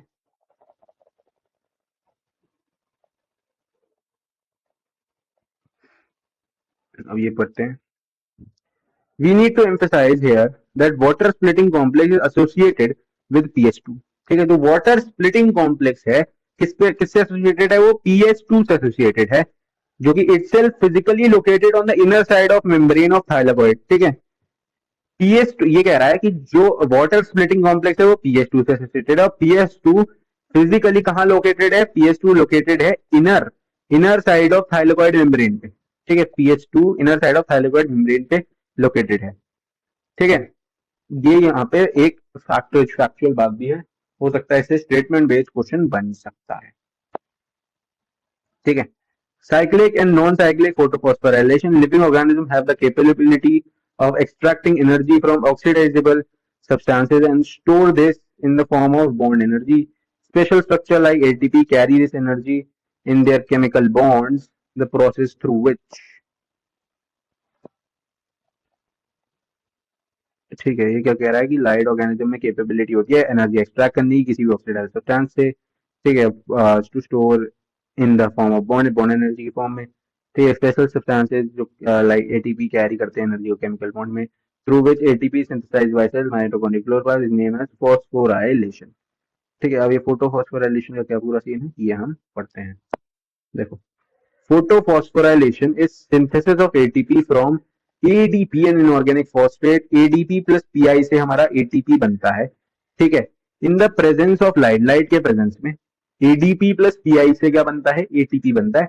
When the two photo system work in a series, the PS2 and PS1 process called non-cyclic photophosphorylation occurs. ठीक है, बहुत ध्यान से बात सुननी है। ये कह रहा है जब दो फोटो सिस्टम PS2 और PS1 दोनों वर्क कर रहे हैं, वो वाला प्रोसेस कौन सा है? नॉन साइक्लिक फोटोफॉस्फोराइलेशन में दोनों फोटो सिस्टम हमारे वर्क करते हैं। साइक्लिक की बताऊंगा, साइक्लिक में सिर्फ हमारा एक फोटो सिस्टम वर्क करता है। कौन सा वर्क करता है आपका? PS1। ठीक है, तो दो फोटो सिस्टम जब भी आपके सीरीज में वर्क कर रहे हैं, कौन सा हो गया? Non cyclic photophosphorylation. Two photo system are connected through an electron transport chain as seen earlier in the Z scheme. ठीक है, वैसे कनेक्टेड होते हैं। Both ATP and NADPH plus H positive are synthesize. ठीक है, अब इसका प्रोडक्ट क्या होते हैं? ATP and NADPH plus H positive कहाँ बनते हैं? इसमें नॉन साइक्लिक फोटोफॉस्फोराइलेशन में सिंथेसाइज होते हैं। कहाँ है ये? कहाँ है नॉन साइक्लिक फोटोफॉस्फोराइलेशन? ये रहा, ये रहा, यही आपका नॉन साइक्लिक फोटोफॉस्फोराइलेशन है, ये वाला पार्ट। ठीक है, ठीक, नॉन साइक्लिक फोटोफॉस्फोराइलेशन है, नाम से पता चल रहा है नॉन साइक्लिक। इलेक्ट्रॉन घूम के वापस नहीं आ रहा है, यहाँ से इलेक्ट्रॉन टूट रहा है, इलेक्ट्रॉन यहाँ से निकल रहा है, जा रहा है, उधर जाके अपना काम करके एनएडीपीएच प्लस एच पॉजिटिव बना रहा है, और यहाँ पे एटीपी भी बना रहा है, एटीपी भी बना रहा है। ठीक है, ठीक है, इलेक्ट्रॉन लौट के नहीं आ रहा है, नॉन साइक्लिक फोटोफॉस्फोराइलेशन। ठीक है, साइक्लिक फोटोफॉस्फोराइलेशन पढ़ लेते हैं हम। अब देखो साइक्लिक फोटोफॉस्फोराइलेशन में क्या होता है। ठीक है, अब इसमें क्या होता है? इसमें कुछ ऐसा होता है देखो कि PS1 फंक्शनल है सिर्फ। Electron is circulated within the photo system and then and the phosphorylation occur due to cyclic flow of electrons. ठीक है, अब देखो सिर्फ PS1 फंक्शनल है साइक्लिक फोटोफॉस्फोराइलेशन में। ठीक है, तो phosphorylation cyclic flow of electron के जैसे होता है। कैसे होता है देखो, possible location where this could be happening is in the stroma lamellae. ठीक है, स्ट्रोमा लेमेले में होता है आपका साइक्लिक फोटोफॉस्फोराइलेशन। नॉन साइक्लिक होता है आपका ग्रेना, ग्रेना लेमेले भी लिखा सकता है, आंसर में सही होगा। ठीक है, स्ट्रोमा लेमेले में कौन सा होता है आपका? PS1 वहां मिलता है सिर्फ, PS1 सिर्फ वहीं मिलेगा, वहीं पे आपका साइक्लिक फोटोफॉस्फोराइलेशन होता है स्ट्रोमा लेमेले में। देखो कैसे होता है, देखो यहाँ पे देखो लाइट आई P700 नैनोमीटर। ठीक है, इलेक्ट्रॉन यहाँ से गया निकल के इलेक्ट्रॉन एक्सेप्टर पे, पूरा ईटीएस करके वापस आएगा। अभी पढ़ते हैं इसमें इन्वॉल्व कौन से स्टेप्स इन्वॉल्व होते हैं ना, हम उस पर भी थोड़ा सा ध्यान देते हैं। अभी देखो, while the membrane or lamellae of the grana have both PS1 and PS2 in the stroma lamellae membrane। देखो ये क्या कह रहा है? मेम्ब्रेन या लेमेले ऑफ ग्रेना, मतलब ग्रेना लेमेले में बोथ PS1 और PS2 होते हैं, पर जो स्ट्रोमा लेमेले होती है ना, उसमें PS2 नहीं होता, PS2 नहीं होता। ठीक है, एज वेल एज उसमें एनएडीपी रिडक्टेज भी नहीं होता। अब यहाँ पे एनसीईआरटी ने लिख तो दिया है एनएडीपी रिडक्टेज, पर उसके बारे में कुछ जिक्र नहीं करा है। ईटीएस ईटीएस लिख रखा है अगले चैप्टर वाला सीन। ठीक है, हम देखते हैं वो क्या होता है सीन पूरा। Excited electron does not pass on to NADP plus but is cycled back to PS1 complex through the electron transport chain. Cyclic flow hence results only synthesis of ATP but not NADPH। ठीक है, यहाँ पे सिर्फ ATP बन रहा है, ये दिख भी रहा है हमें, एटीपी प्लस पीआई से एटीपी बन रहा है, एनएडीपीएच प्लस पॉजिटिव नहीं बन रहा है। साइक्लिक फोटोफॉस्फोराइलेशन कहाँ पे होता है? जब light of wavelength beyond 680 nanometer away for excitation. ठीक है, तब वहां पे साइक्लिक फोटोफॉस्फोराइलेशन देखने को मिल जाता है। ठीक है, अब एक बात आ जाती है कि यहाँ पे एनएडीपी वाला लिख दिया, क्या होता है ये देखो, यहाँ पे पढ़ते हैं ये पूरा स्टेप। ठीक है, ठीक है, ये चीज थोड़ी सी डिटेल में अगर हम पढ़ें तो हमें बहुत फायदा होता है। इसमें दे रखा कीमियोस्मोटिक में, कीमियोस्मोटिक में दिया हुआ है, वैसे तो मैं भी लिख सकता हूँ, कोई दिक्कत है नहीं वैसे। ठीक है, ओके ओके ओके, मैं लिखा है। ठीक है, चलो यहीं से बताता हूँ। देखो चलो सीक्वेंस तो बता ही दिया जाए आपको एटलीस्ट। तो नॉन साइक्लिक फोटोफॉस्फोराइलेशन में सीक्वेंस क्या होता है ये मैं यहाँ लिख के बता देता हूँ। ठीक है, यहाँ लिख के मैं बता देता हूँ कि नॉन साइक्लिक फोटोफॉस्फोराइलेशन में सीक्वेंस क्या रहता है, तो वो मैं आपको बता देता हूँ। देखो नॉन साइक्लिक फोटोफॉस्फोराइलेशन में जो सीक्वेंस होता है वो क्या होता है? सबसे पहले कहाँ जा रहा है? PS2 पे चला गया, वो इलेक्ट्रॉन निकल रहा है, इलेक्ट्रॉन एक्सेप्टर पे गया। ठीक है, कहाँ जाएगा आपका? प्लास्टोक्विनोन, प्लास्टोक्विनोन से जाता है आपका B6 है। ठीक है, B6H से आपका जाता है प्लास्टोसाइनिन, प्लास्टोसाइनिन से आपका कहाँ जाएगा, PS1 पे जाएगा। ठीक है, PS1 से कहाँ जाएगा, PS1 से जाएगा आपका FD। ठीक है, FD क्या होता है, FD होता है आपका फेरोडॉक्सिन। ठीक है, प्लास्टोक्विनोन B6H, प्लास्टोसाइनिन PS1, फिर फेरोडॉक्सिन, फिर FNR, फेरोडॉक्सिन NADP रिडक्टेज। ठीक है, फेरोडॉक्सिन NADP रिडक्टेज जो क्या करेगा, जो क्या करेगा, FNR है ये। FNR क्या करता है, यहीं पे होता है भाई आपका, यहीं पे होता है ये, NADP पॉजिटिव से NADPH प्लस H पॉजिटिव बन जाता है। ठीक है, बन जाता है। ठीक, साइक्लिक में देखो, साइक्लिक में आपका सब वही रहेगा यार, साइक्लिक में सब वही रहेगा, बस वहां पे NADP रिडक्टेज नहीं है, NADP रिडक्टेज नहीं है। ठीक है, बाकी सब सीन सेम है, NADP रिडक्टेज वहां प्रेजेंट नहीं होगा। ठीक है, सिर्फ ATP बनता है। जल्दी जल्दी पढ़ते हैं भाई आगे इस चैप्टर को। ठीक है, पहले आप केविन ऑस्मोटिक हाइपोथेसिस पढ़ लेते हैं भाई, डायग्राम वगैरह एक साथ होते तो बढ़िया रहता, पर हम पढ़ लेते हैं। इतना लंबा क्यों दे रखा है ये, चलो कोई नहीं, देखते हैं। देखो, ठीक है, देखो ये कह रहा है ATP synthesis is linked to development of किसके development of proton gradient across the membrane. ATP synthesis किस पे डिपेंड करता है, प्रोटॉन ग्रेडियंट पे डिपेंड करता है ATP synthesis. This time these are the membranes of thylakoid. There is one difference though, here proton accumulation is toward inside of membrane, that is lumen। lumen में proton accumulation होता है। ठीक है, होता है। सबसे पहले हम देख लेते हैं कि क्या है इसका पूरा डायग्राम, उससे हम इसको समझेंगे। आ जाओ, देखो भाई, सबसे पहले क्या होता है, सबसे पहले हम इसका पढ़ रहे हैं कि पूरा पाथवे क्या होता है, कैसे कैसे करता है भाई ये क्या है। देखो, सबसे पहले क्या होगा स्ट्रोमा में। ठीक है, स्ट्रोमा से सबसे पहले क्या होता है ना भाई, आपका PS2 है। ठीक है, PS2 पे लाइट गिरी, PS2 पे लाइट गिरी, इलेक्ट्रॉन इसने निकाल दिया ये। ठीक है, वाटर स्प्लिटिंग कर दी, ऑक्सीडेशन ऑफ वाटर हुआ। ठीक है, ऑक्सीडेशन ऑफ वाटर हुआ तो उससे क्या हुआ, H पॉजिटिव यहाँ पे निकलेगा, H पॉजिटिव यहाँ पे निकलेगा, निकल गया। H पॉजिटिव यहाँ पे निकल गया, कहाँ निकला है, ल्यूमिन में। ल्यूमिन में H पॉजिटिव निकला है। ठीक है, अब देखो इलेक्ट्रॉन टूटा, कहाँ सबसे पहले कहाँ जाएगा, अभी बताया प्लास्टोक्विनोन, प्लास्टोक्विनोन पे गया। ठीक है, प्लास्टोक्विनोन पे गया। ठीक है, अब प्लास्टोक्विनोन सबसे पास वाली जगह से हाइड्रोजन उठाएगा। ठीक है, सबसे पास वाली जगह से H पॉजिटिव आयन उठाना चाहेगा। प्लास्टोक्विनोन होता क्या है ये मैं बता देता हूँ। हाँ, तो प्लास्टोक्विनोन आपका जो होगा वो सबसे पास वाली जगह से H पॉजिटिव उठाना चाहेगा। ठीक है, हाँ, वो इलेक्ट्रॉन नहीं, प्रोटॉन एक्सेप्टर। ठीक है, प्रोटॉन एक्सेप्टर या हाइड्रोजन एक्सेप्टर होता है आपका प्लास्टोक्विनोन। ठीक है, तो ये क्या उठाएगा, हाइड्रोजन H पॉजिटिव आयन इसने सबसे पास वाली जगह से उठा लिया, मतलब कहां से उठा लिया, इसने स्ट्रोमा से H पॉजिटिव उठाया। ठीक है, फिर जाएगा आपका PQS2, प्लास्टोक्विनोन आपका PQS2 पे चला गया। क्या चला गया आपका, यहाँ से हाइड्रोजन अंदर निकल गया। ठीक है, इलेक्ट्रॉन इधर गया ना PQS2 पे, और यहाँ से इसने क्या करा, यहाँ से PQS2 ने हाइड्रोजन यहाँ अंदर ल्यूमिन में छोड़ दिया। ठीक है, हाइड्रोजन कहाँ, बाहर से ल्यूमिन में आ गया, तो H पॉजिटिव हाइड्रो यहाँ पे ल्यूमिन में बढ़ रहा है। अब धीरे धीरे H पॉजिटिव, अब ल्यूमिन में, यहाँ पे ल्यूमिन में H पॉजिटिव का कंसेंट्रेशन बढ़ गया। ठीक है, अब यहाँ से इलेक्ट्रॉन आगे फर्दर कहाँ जाएगा, फर्दर यहाँ से इलेक्ट्रॉन गया साइटोक्रोम B6F पे। ठीक है, यहाँ से होता हुआ गया ये प्लास्टोसाइनिन पे, प्लास्टोसाइनिन से कहाँ जाएगा आपका PS1 पे, और PS1 से आपका जाएगा फेराडॉक्सिन, और फिर फेराडॉक्सिन NADP रिडक्टेज FNR पे चला गया। ठीक है, यहाँ पे FNR से इसने ये बना दिया भाई आपका पूरा NADPH यहाँ पे बन गया, NADPH यहाँ पे बन गया। ठीक है, NADPH यहाँ पे बन गया। ओके, ठीक, अब देखो, ठीक है, ये यहाँ पे ये पूरा हमारा रिएक्शन ये पूरा हो गया यहाँ पे। अब यहाँ से क्या होगा, यहाँ पे ल्यूमिन में ये थाइलाकॉइड का ल्यूमिन है, इधर आपके H पॉजिटिव का कंसेंट्रेशन हाई है। ठीक है, H पॉजिटिव क्या करेगा, H पॉजिटिव क्या करेगा, इधर अंदर कंसेंट्रेशन हाई है, मतलब ठीक है, यहाँ पे H पॉजिटिव कंसेंट्रेशन हाई है, यहाँ पे कम है।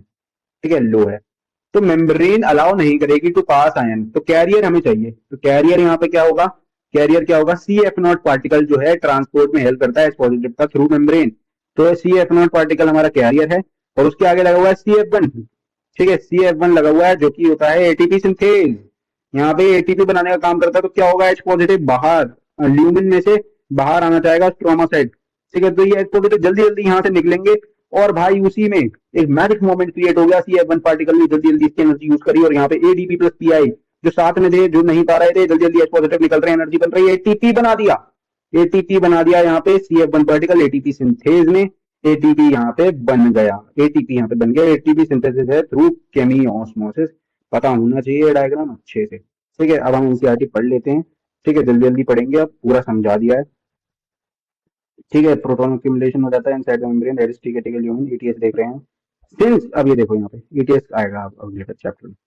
Since splitting of water molecule takes place on the inner side of this membrane, ठीक है, splitting of water molecule अंदर होता है, बताया भी था।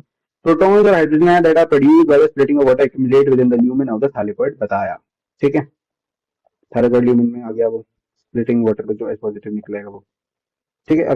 As electron moves through the photosystem, proton are transported across them. This happens because primary acceptor of electrons is located on the outer side of the membrane. Transfer its electron not to an electron carrier but एक hydrogen career, ठीक है। Hydrogen acceptor है, hydrogen career आपका plastoquinone पे वहां पे आ गया, transfer कर दिया क्योंकि उसने लिया। Hence this molecule removes the proton from the stroma while transporting in electron. तो इसको प्रोटॉन चाहिए भाई इलेक्ट्रॉन ट्रांसपोर्ट करने के लिए, तो इसने यहाँ से इलेक्ट्रॉन निकाल लिया। किसकी बात हो रही है यहाँ पे? ये प्लास्टोक्विनोन की बात हो रही है, ठीक है।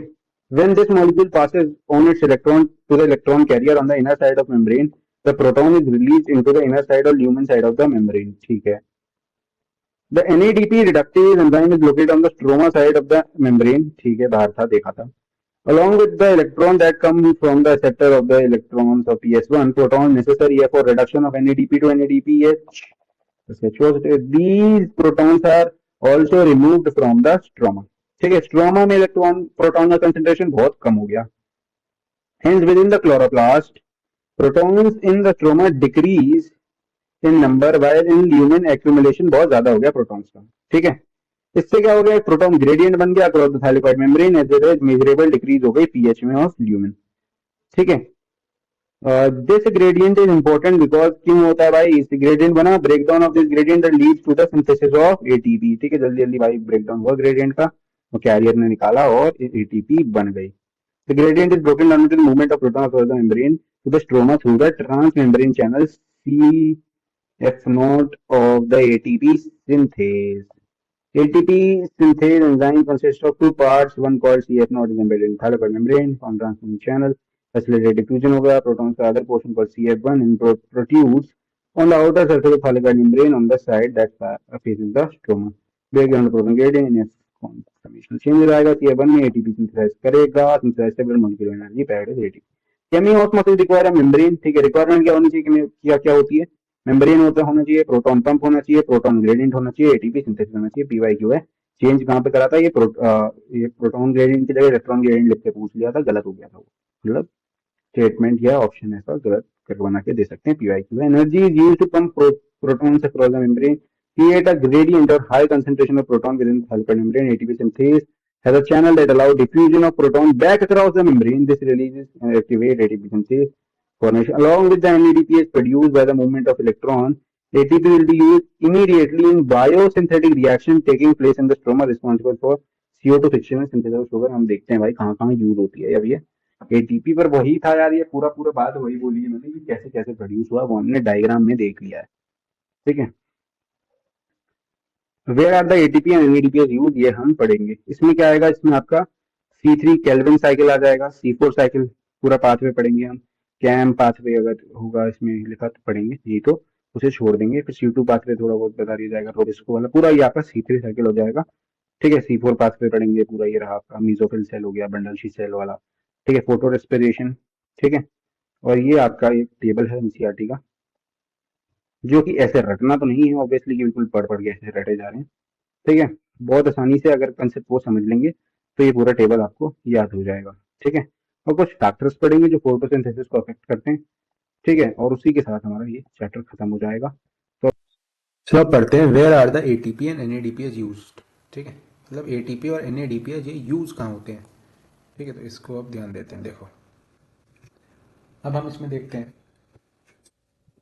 कि प्रोडक्ट्स ऑफ लाइट रिएक्शन के प्रोडक्ट्स क्या थे? एटीपी, एनएडीपीएच एंड ऑक्सीजन, ठीक है। ऑक्सीजन पे तो निकल ही रहा है लाइट रिएक्शन में, वो भी हमने देखा था, ठीक है। तो ठीक है, एटीपी, एनएडीपीएच और ऑक्सीजन ऑक्सीजन जो डिफ्यूज कर जाती है क्लोरोप्लास्ट के बाहर, मतलब ऑक्सीजन जो है वो क्लोरोप्लास्ट के बाहर निकल जाएगी, ठीक है, आपके भाई आप लोग यूज कर रहे हो ऑक्सीजन, ठीक है, वो बाहर निकल गई, और आपका एटीपी एनएडीपीएच यूज होते हैं to drive the process leading to synthesis of food, more accurately sugars, ठीक है, मतलब आपके आगे फर्दर प्रोसेसेस में एटीपी एनएडीपीएच यूज हो जाएंगे। हम देखते हैं अब कैसे। लाइट और डार्क रिएक्शन में भी देखिए हमने, लाइट रिएक्शन में बन गया, ठीक है। अब देखो, this is biosynthetic phase of photosynthesis, ठीक है। This process does not directly depend on the presence of light, ठीक है, ये डायरेक्टली प्रेजेंस ऑफ लाइट पे डिपेंड नहीं करता है, पर डिपेंडेंट होता है प्रोडक्ट्स ऑफ लाइट रिएक्शन, मतलब एटीपी एनएडीपीएच। मतलब बायोसिंथेटिक फेज ऐसा फेज होता है फोटोसिंथेसिस का जो डायरेक्टली लाइट पे डिपेंड नहीं करता है, जबकि वो लाइट रिएक्शन के प्रोडक्ट्स पे डिपेंड करता है, एटीपी एंड एनएडीपीएच पे। ओके, फर्दर देखते हैं आगे।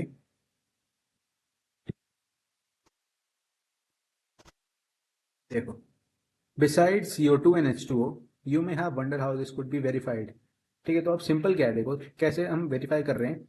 Immediately after light becomes unavailable, मतलब लाइट अब नहीं है भाई, ठीक है। मान लो रात हो गई, ठीक है, यह लाइट है नहीं, लाइट अनअवेलेबल है प्लांट के पास, तो बायोसिंथेटिक प्रोसेस कंटिन्यू होगा फॉर सम टाइम और फिर रुक जाएगा, ठीक है।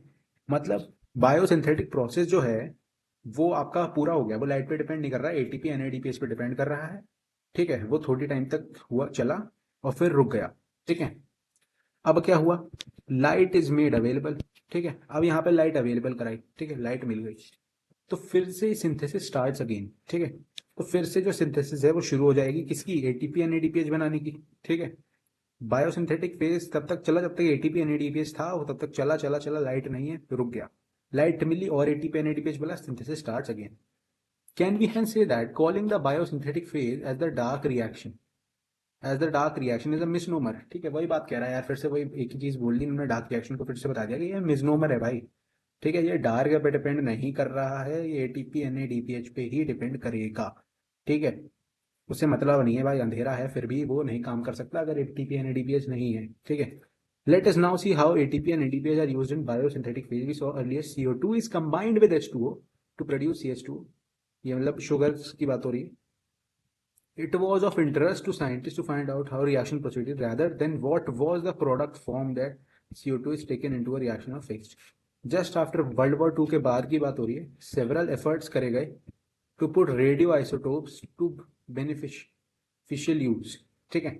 तो किसने वर्क करा यहाँ पे, मेल्विन केल्विन, इन्होंने क्या करा, सी कार्बन 14, ठीक है, कार्बन 14 का रेडियो आइसोटोप यूज करा, algal photosynthesis 3 carbon organic acid, ठीक है, बनाने के लिए। देखो प्रोडक्ट जो बना वो 3 कार्बन ऑर्गेनिक एसिड था, ठीक है। एल्कल फोटोसिंथेसिस में स्टडी करी और डिस्कवरी में हमें पता चला फर्स्ट CO2 फिक्सेशन प्रोडक्ट जो बनेगा वो 3 कार्बन का ऑर्गेनिक एसिड होगा, ठीक है। जैसे हम क्या कहते हैं, PGA, फॉस्फोग्लिसरिक, ठीक है। He also contributed to working out complete biosynthetic pathway, hence it was called Kelvin pathway, ठीक है, केल्विन पाथवे, आफ्टर हिम, उनके नाम पे रख दिया गया पाथवे का नाम। द फर्स्ट प्रोडक्ट आइडेंटिफाइड क्या कहते हैं, 3-फॉस्फोग्लिसरिक एसिड, ठीक है, इन शॉर्ट PGA, ठीक है। पागल से भी याद कर सकते हो आप। तो अभी हमने देख लिया कि पागल बन रहा है इसमें, ठीक है, फॉस्फोग्लिसरिक एसिड आपका बन रहा है, ओके। अब हम आगे देखते हैं, देखो, scientists also try to know whether all plants have PGA as their first product of CO2 fixation, ठीक है। क्या सारे प्लांट्स में फॉस्फोग्लिसरिक एसिड ही बनता है CO2 फिक्सेशन के बाद, या कोई अदर प्रोडक्ट बनता है कुछ अलग प्लांट्स में, ये देखने की कोशिश की गई साइंटिस्ट द्वारा। Experiment conducting on wide range of plants led to discovery of another group of plants, ठीक है, where first stable product of CO2 fixation was again an organic acid, पर PGA नहीं था, वो 4 कार्बन एटम थे उसमें, कौन सा, OAA, ऑक्सैलो एसिटिक एसिड, ठीक है। मतलब जो अभी मैं बताया तो C3 प्लांट्स जो होते हैं उनमें क्या बन रहा है आपका, पागल, ठीक है, फॉस्फोग्लिसरिक एसिड, फॉस्फोग्लिसरडिहाइड, ठीक है, वो बन रहा है आपका। C4 प्लांट्स में आपका बन रहा है OAA, ऑक्सैलो एसिटिक एसिड, ठीक है। Since the CO2 assimilation during photosynthesis was said to be 2 main types, तब से कहा गया कि भाई जो CO2 फिक्सेशन है, CO2 एसिमिलेशन है फोटोसिंथेसिस में, वो दो मेन टाइप्स की होती है। जब से रिसर्च में पता चल गया कि भाई first product of CO2 fixation मतलब C3 acid PGA, that is C3 pathway, and those in which first product C4 acid है, ऑक्सैलोएसिटिक एसिड, उसे C4 पाथवे वाले प्लांट्स, उस पाथवे को C4 पाथवे कहा गया। These two group of plant showed other associated characteristics that we will discuss later, मतलब आगे आगे डिस्कस करते हैं। ठीक है, अब देखो primary CO2, primary acceptor of CO2। ठीक है, इस पे ध्यान देते हैं थोड़ा। ठीक है, ठीक, तो यहाँ पे बोल रहे हैं क्वेश्चन है, let us ask ourselves a question that was asked by scientists who were struggling to understand the dark reaction. How many carbon atoms would a molecule have which affecting accepting fixing CO2 would have 3 carbons? ठीक है, अब ये क्या कह रहे हैं देखो समझो। Study unexpectedly showed that the acceptor molecule was 5 carbon ketones। मतलब यहाँ पे ये इन्होंने पूछा कि भाई आपके दिमाग में भी क्वेश्चन आना चाहिए, जो साइंटिस्ट स्ट्रगल कर रहे थे डार्क रिएक्शन को अंडरस्टैंड करने के लिए, कि कितने कार्बन एटम्स एक मॉलिक्यूल लेगा। ठीक है, मतलब कितने कार्बन एटम का जो ये क्वेश्चन साइंटिस्ट के दिमाग में आया कि भाई एक्सेप्टर मॉलिक्यूल कितने कार्बन का एटम का होगा, जिससे प्रोडक्ट 3 कार्बन एटम का PGA बन रहा है। ठीक है, तो देखो अब यहाँ पे ये कह रहा है कि सोडा एक्सेप्टर मॉलिक्यूल स्टडीज के बाद पता चला कि 5 कार्बन का कीटो शुगर थी, राइबिलोज बिस फॉस्फेट में बोलते हैं इसे, RUBP। 5 कार्बन का होता है ये। ठीक है, अब भाई इसमें अलग है, ये C3 का बताता हूँ, C3 पाथवे है। ठीक है, इसमें थोड़ा सीन अलग है। इसमें अलग क्या है देखो, इसमें अलग ये है भाई कि आपका जो ये है ये आपका कार्बन एक्सेप्टर जो है, ये 5 कार्बन का है। होना कितने चाहिए था, 4 का। अगर 3 का प्रोडक्ट बन रहा है तो 4 का एक कार्बन निकल जाता। ठीक है, और 3 का प्रोडक्ट बनता। ठीक है, CO2 फिक्सेशन के बाद, पर इसमें 5 कार्बन का है, राइबिलोज बिसफॉस्फेट। ठीक है, कीटोस शुगर होती है, और इसमें जो प्रोडक्ट बनता है ये एक्सेप्टर है आपका, और इसमें प्रोडक्ट बनता है आपका PGA, 3 कार्बन का। ठीक है, do not worry, the scientists also took a long time and conducted many experiments to reach this conclusion. They also believe that since the first product was a C3 acid, the primary acceptor would be of 2 carbon compound. ठीक है, ठीक है, अब इन्होंने क्या करा, sorry मैंने क्या लिख दिया, हाँ, 5 कार्बन का है और 3 कार्बन का है, तो होना चाहिए था 2 कार्बन का। CO2 यहाँ पे फिक्सेशन के बाद 2 कार्बन 2 कार्बन कंपाउंड होना चाहिए था। एक्सेप्टर एक्सेप्टर की बात कर रहा हूँ कि मैं 2 कार्बन कंपाउंड होना चाहिए था। ठीक है, पर they spent many years trying to identify 2 carbon compound before they discover 5 carbon compound RUBP। पर 2 कार्बन नहीं था भाई इसमें C3 पाथवे में। सीधी सीधी ये बात हमें पता चली। ये बात बस आपको इसमें क्या ध्यान रखना है, इस पैराग्राफ से आपको ध्यान रखना है कि जो पहला कार्बन सेक्टर था C3 पाथवे का, क्या था आपका, राइबोलोज बिसफॉस्फेट, 5 कार्बन का। ठीक है, 2 कार्बन का नहीं है। ठीक है, केल्विन साइकिल देखते हैं। ठीक है, C3 पाथवे। ठीक है, Kelvin and his co-workers worked out the whole pathway and showed that the pathway operated in a cyclic manner। ठीक है, मतलब जो RUBP है वो रीजनरेट हो जाएगा। RUBP है वो रीजनरेट हो जाएगा, कैसे देखो, सबसे पहले हम पाथवे देखेंगे। ठीक है,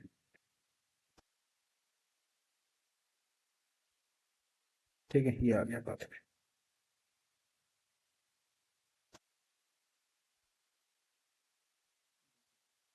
चलो आ जाओ। ठीक है, राइबोलोज बिसफॉस्फेट कार्बोक्सिलेशन के बाद क्या बना, 3 फॉस्फोग्लिसरेट। ठीक है, ट्रायोस फॉस्फेट बन रहा है फिर रिडक्शन के बाद। अब देखो यहाँ पे क्या क्या होगा, कैसे कैसे इस पाथवे को कैसे पढ़ना है देखो। एक हम बना ही लेते हैं। ठीक है, एक में सीख बेटर रहेगा। ओके,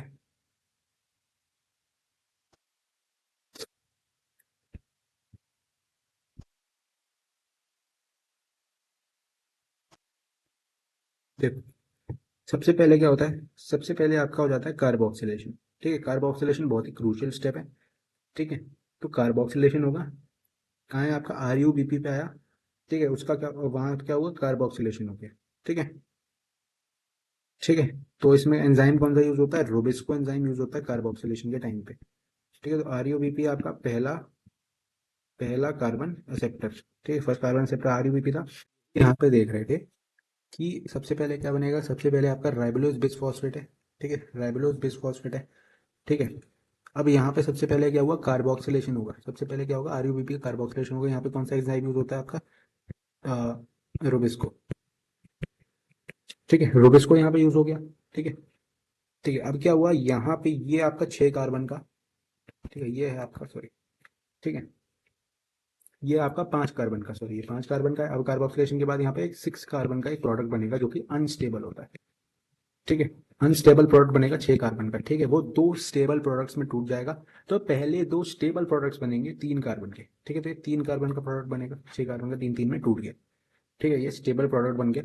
अब क्या होगा, अब यहाँ पे रिडक्शन होगा, ठीक है, रिडक्शन के बाद यहाँ पे ट्रायोस फॉस्फेट बनेगा, सुक्रोस्टार्च, फिर रिजनरेशन हो जाता है, फ्री बन जाता है। अब देखते हैं, अब यहाँ पे आपको ध्यान देना है कि कहाँ यहाँ पे क्या निकल रहा है, एटीपी एनएडीपीएच कहाँ निकल रहा है। देखो यहाँ पे CO2 डाला, कार्बोक्सिलेशन हुआ, और कार्बोक्सिलेशन हुआ, तीन तीन कार्बन में टूट गए। अब क्या हुआ, अब यहाँ पे होगा रिडक्शन, ठीक है। इस मोमेंट पे आपका क्या निकलता है, इस मोमेंट पे आपका एटीपीएच यूज होता है, ठीक है, एडीपी प्लस पीआई में कन्वर्ट हो जाएगा, किसमें, एडीपी प्लस पीआई में यहाँ पे कन्वर्ट हो गया इस मोमेंट पे, एटीपी एनएडीपीएच यूज हुआ, एडीपी प्लस पीआई में कन्वर्ट हो गया, ट्राइओस फॉस्फेट बन जाता है। फर्दर आपका जाएगा सुक्रोज और स्टार्च, ठीक है, ठीक है। तो ये किसके लिए, ये 1CO2, और एक CO2 मॉलिक्यूल के लिए एटीपी, 2 एटीपी, यहाँ पे लिख देता हूँ, फॉर 1CO2 मॉलिक्यूल 2 एटीपी, और आपके 2 NADPH, ठीक है, ठीक। आगे गए हम, ट्रायोस फॉस्फेट पे आ गए, सुक्रोज स्टार्च, ठीक है। अब यहाँ से अब इधर गए, अब यहाँ पे रीजनरेशन वाला जब प्रोसेस आएगा तो एक एटीपी यूज होता है फॉर 1CO2 मॉलिक्यूल, ठीक है, एक CO2 मॉलिक्यूल पे एक एटीपी, रीजनरेशन हुआ, एडीपी प्लस पीआई में टूट गया, रीजनरेशन होकर फिर से आरयूबीपी राइबोलोज बिसफॉस्फेट बन गया, ठीक है। अब देखो 6 कार्बन के लिए अगर हम देखें, मतलब ग्लूकोज के लिए अगर हम देखेंगे तो कितना चाहिए होगा, 2 एटीपी, 2 एन, टोटल कितने एटीपी टोटल हमें चाहिए, फॉर 1CO2, एक CO2 के लिए हमें कितने चाहिए, 3 एटीपी प्लस 2 NADPH, ठीक है। तो ग्लूकोज में होते हैं आपके 6 कार्बन, 6 कार्बन के कितने चाहिए होंगे, 3 6 जार 18, 18 एटीपी प्लस कितने, 6 2 जार 12, 12 NADPH, ठीक है। ये आपके C3 साइकिल था, ओके। थोड़ा सा एनसीईआरटी पे भी गौर फरमा लेते हैं। Calvin cycle, sorry, Kelvin and his co-worker then worked out on the whole pathway and showed the pathway operated in cyclic manner, RUEP regenerate हो गया, ऑपरेट, ठीक है, ठीक है, ठीक है। Pathway occurs in all photosynthetic, kelvin pathway जो है, केल्विन साइकिल जो कि C3 पाथवे है, ये कैसा है, यूनिवर्सल पाथवे, कैसा पाथवे, यूनिवर्सल पाथवे है, सारे फोटोसिंथेटिक प्लांट्स में होगा ही, C4 प्लांट्स में भी C3 पाथवे होता है, ठीक है। Does not matter whether they have C3 और C4 एनी अदर पाथवे, आपका C3 तो होगा ही। For ease of understanding Calvin cycle can be described in the 3 stages, carboxylation, reduction and regeneration. Carboxylation में CO2 फिक्सेशन होगा, एक stable organic intermediate, carboxylation occur under is the most, ये carboxylation most crucial step होता है Calvin cycle का, यहाँ पे CO2 utilise होती है फॉर कार्बोक्सिलेशन ऑफ RUBP, ठीक है, राइबोलोज बिसफॉस्फेट, ठीक। This reaction is catalysed bye enzyme RUBP carboxylase, मतलब रुबिस्को, ठीक है, Rubisco, which results in the formation of 2 molecules of पक्का 3 pKa. Since this enzyme also has an oxygenation activity, इसकी oxygenation activity भी होती है, it would be more correct to call it RUBP carboxylase oxygenase rubisco, ठीक है। अब इसकी oxygenation activity भी होती है और कार्बोक्सिलेशन भी होती है, तो कभी किसके साथ करके दिखाएगा ये देख लेते हैं। अगर अगर CO2 का कंसंट्रेशन ज़्यादा है, O2 का कंसंट्रेशन कम है, कंसंट्रेशन, ठीक है, अगर कम है तो ये क्या करेगा, ठीक है, तो ये क्या करेगा बताओ, कार्बोक्सिलेशन, ठीक है। अगर CO2 का कंसंट्रेशन ज़्यादा है और ऑक्सीजन का कंसंट्रेशन कम है, ठीक है, तो ये क्या करता है, कार्बोक्सिलेशन, ठीक है, कार्बोक्सिलेशन। और अगर कंसंट्रेशन की बात हो रही है ये, ठीक है, अगर ऑक्सीजन का ज़्यादा है, CO2 का कम है, तो ये क्या करेगा, ऑक्सीजनेशन, ठीक है, इसमें तो कोई दिक्कत नहीं है भाई, जिसकी ज़्यादा होगी वो वही वही चीज़ करेगा। पर अगर CO2 और का ऑक्सीजन दोनों का कंसंट्रेशन बराबर है, दोनों का कंसंट्रेशन बराबर है, ठीक है, ठीक, दोनों बराबर हैं, दोनों बराबर मात्रा में प्रेजेंट हैं। तो अब क्या करेगा, ठीक है, अब क्या करेगा, इस मोमेंट पे ये कार्बोक्सिलेशन करता है। कार्बोक्सिलेशन मतलब CO2 की तरफ उसकी एफिनिटी ज़्यादा होती है। ठीक है भाई, ठीक है, तो ये रहता है इसका सेंस।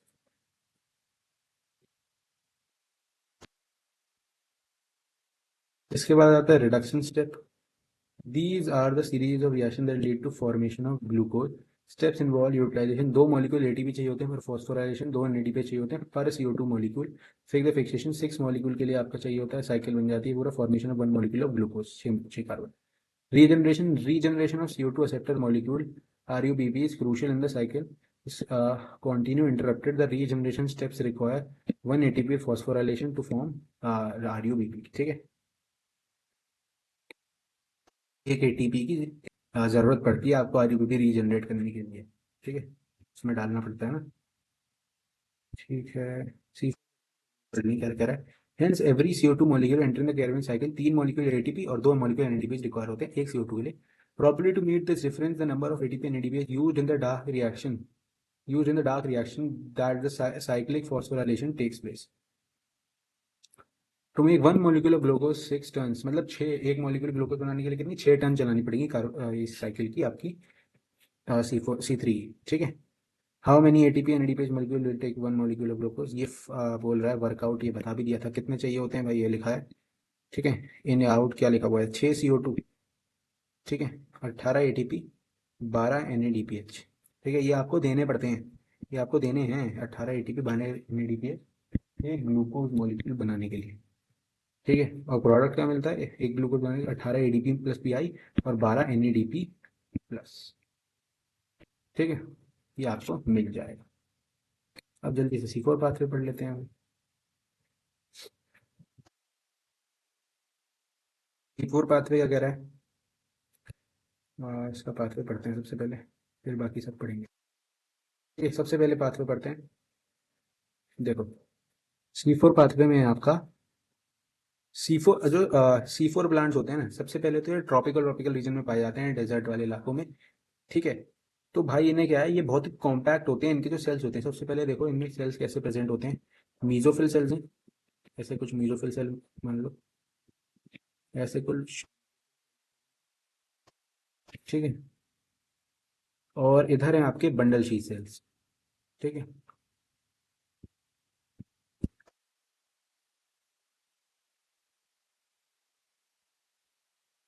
ठीक है, ये आपके ऐसे ऐसे ऐसे ऐसे बंडल शीट सेल प्रेजेंट है, और मीजोफिल सेल में ऐसे ऐसे सारे क्लोरोप्लास्ट है। क्या क्रैंस एनाटॉमी, क्रैंस एनाटॉमी, ऐसे ऐसे क्लोरोप्लास्ट प्रेजेंट है, और ये आपके बंडल शीट्स हैं, बंडल शीट्स, और ये आपके मीजोफिल मीजोफिल सेल्स, और ये अंदर इसके क्लोरोप्लास्ट है।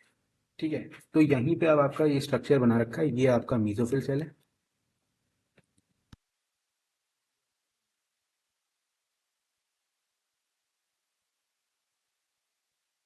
बंडल शीट सेल्स होते हैं, बहुत ही कॉम्पैक्टली अरेंज होते हैं। मीजोफिल सेल में थोड़ा सा गैप दिख रहा है, पर थोड़ा सा गैप होता है, पर मीजोफिल और जो बंडल शीट होता है वो कॉम्पैक्टली अरेंज है, यहाँ लिखा हुआ है। चलो मैं रब कर देता हूँ, लिख देंगे। ठीक है, यहाँ पे लिखा ये रहा बंडल शीट, और ये वाला है आपका मीजोफिल सेल्स। ठीक है, अभी सबसे पहले पाथवे देखते हैं क्या होता है। एटमॉस्फेरिक CO2 अंदर आएगी सेल के, ठीक है, गैसेज इसमें ट्रैप हो जाती हैं, बाहर नहीं निकलती है। देखो, CO2 अंदर आई, ठीक है। अब इसमें जो पहला कार्बन एक्सेप्टर होता है वो कौन सा है, फर्स्ट कार्बन एक्सेप्टर कौन सा है, फॉस्फोइनॉल पायरुवेट, जिसे हम पेप बोलते हैं। ठीक है, फॉस्फोइनॉल पायरुवेट जिसे हम पेप बोलते हैं। ठीक है, ये 3 कार्बन का होता है, यहाँ परफेक्ट होता है, 3 कार्बन का होता है, 4 कार्बन का प्रोडक्ट मिलता है। ठीक है, ये 3 कार्बन का फॉस्फोइनॉल पायरुवेट है यहाँ पे प्रेजेंट। ठीक है, CO2 अंदर आई, यहाँ पे कार्बन एक्सेप्टर है। ठीक है, अब यहाँ पे क्या होगा, फिक्सेशन होगी। ठीक है, क्या बनता है सबसे पहले, C4 एसिड। ठीक है, C4 एसिड कौन सा एसिड, C4 एसिड आपका ऑक्सैलो एसिटिक एसिड। ठीक है, ऑक्सैलो एसिटिक एसिड आपका बन गया। ठीक है, अब सुनो सुनो सुनो, ये यहाँ पे जो CO2 ट्रांसपोर्ट होती है वो C4 एसिड के रूप में ट्रांसपोर्ट होगी। ठीक है, ये बीच में प्लाज्मोडेस्मेटल कनेक्शन है, प्लाज्मोडेस्मेटा बना हुआ है, यहाँ से मीजोफिल सेल से आपकी जाएगी CO2 C4 एसिड के फॉर्म में, कहाँ पे, बंडल शीट में। ये C4 एसिड इधर आ गया। अब यहाँ पे क्या होगा, डी कार्बोक्सिलेशन, नाम से पता चला डी कार्बोक्सिलेशन मतलब कार्बन का रिमूवल होगा। ठीक है, तो 4 कार्बन का एसिड है, डी कार्बोक्सिलेशन के बाद CO2 निकल गई, CO2 निकल गई यहाँ से, क्या निकल गई, CO2 निकल गई डी कार्बोक्सिलेशन प्रोसेस के बाद। ठीक है, अब जो CO2 है ये फर्दर कहाँ होगी, यहाँ पे अब होगी आपकी C3 साइकिल।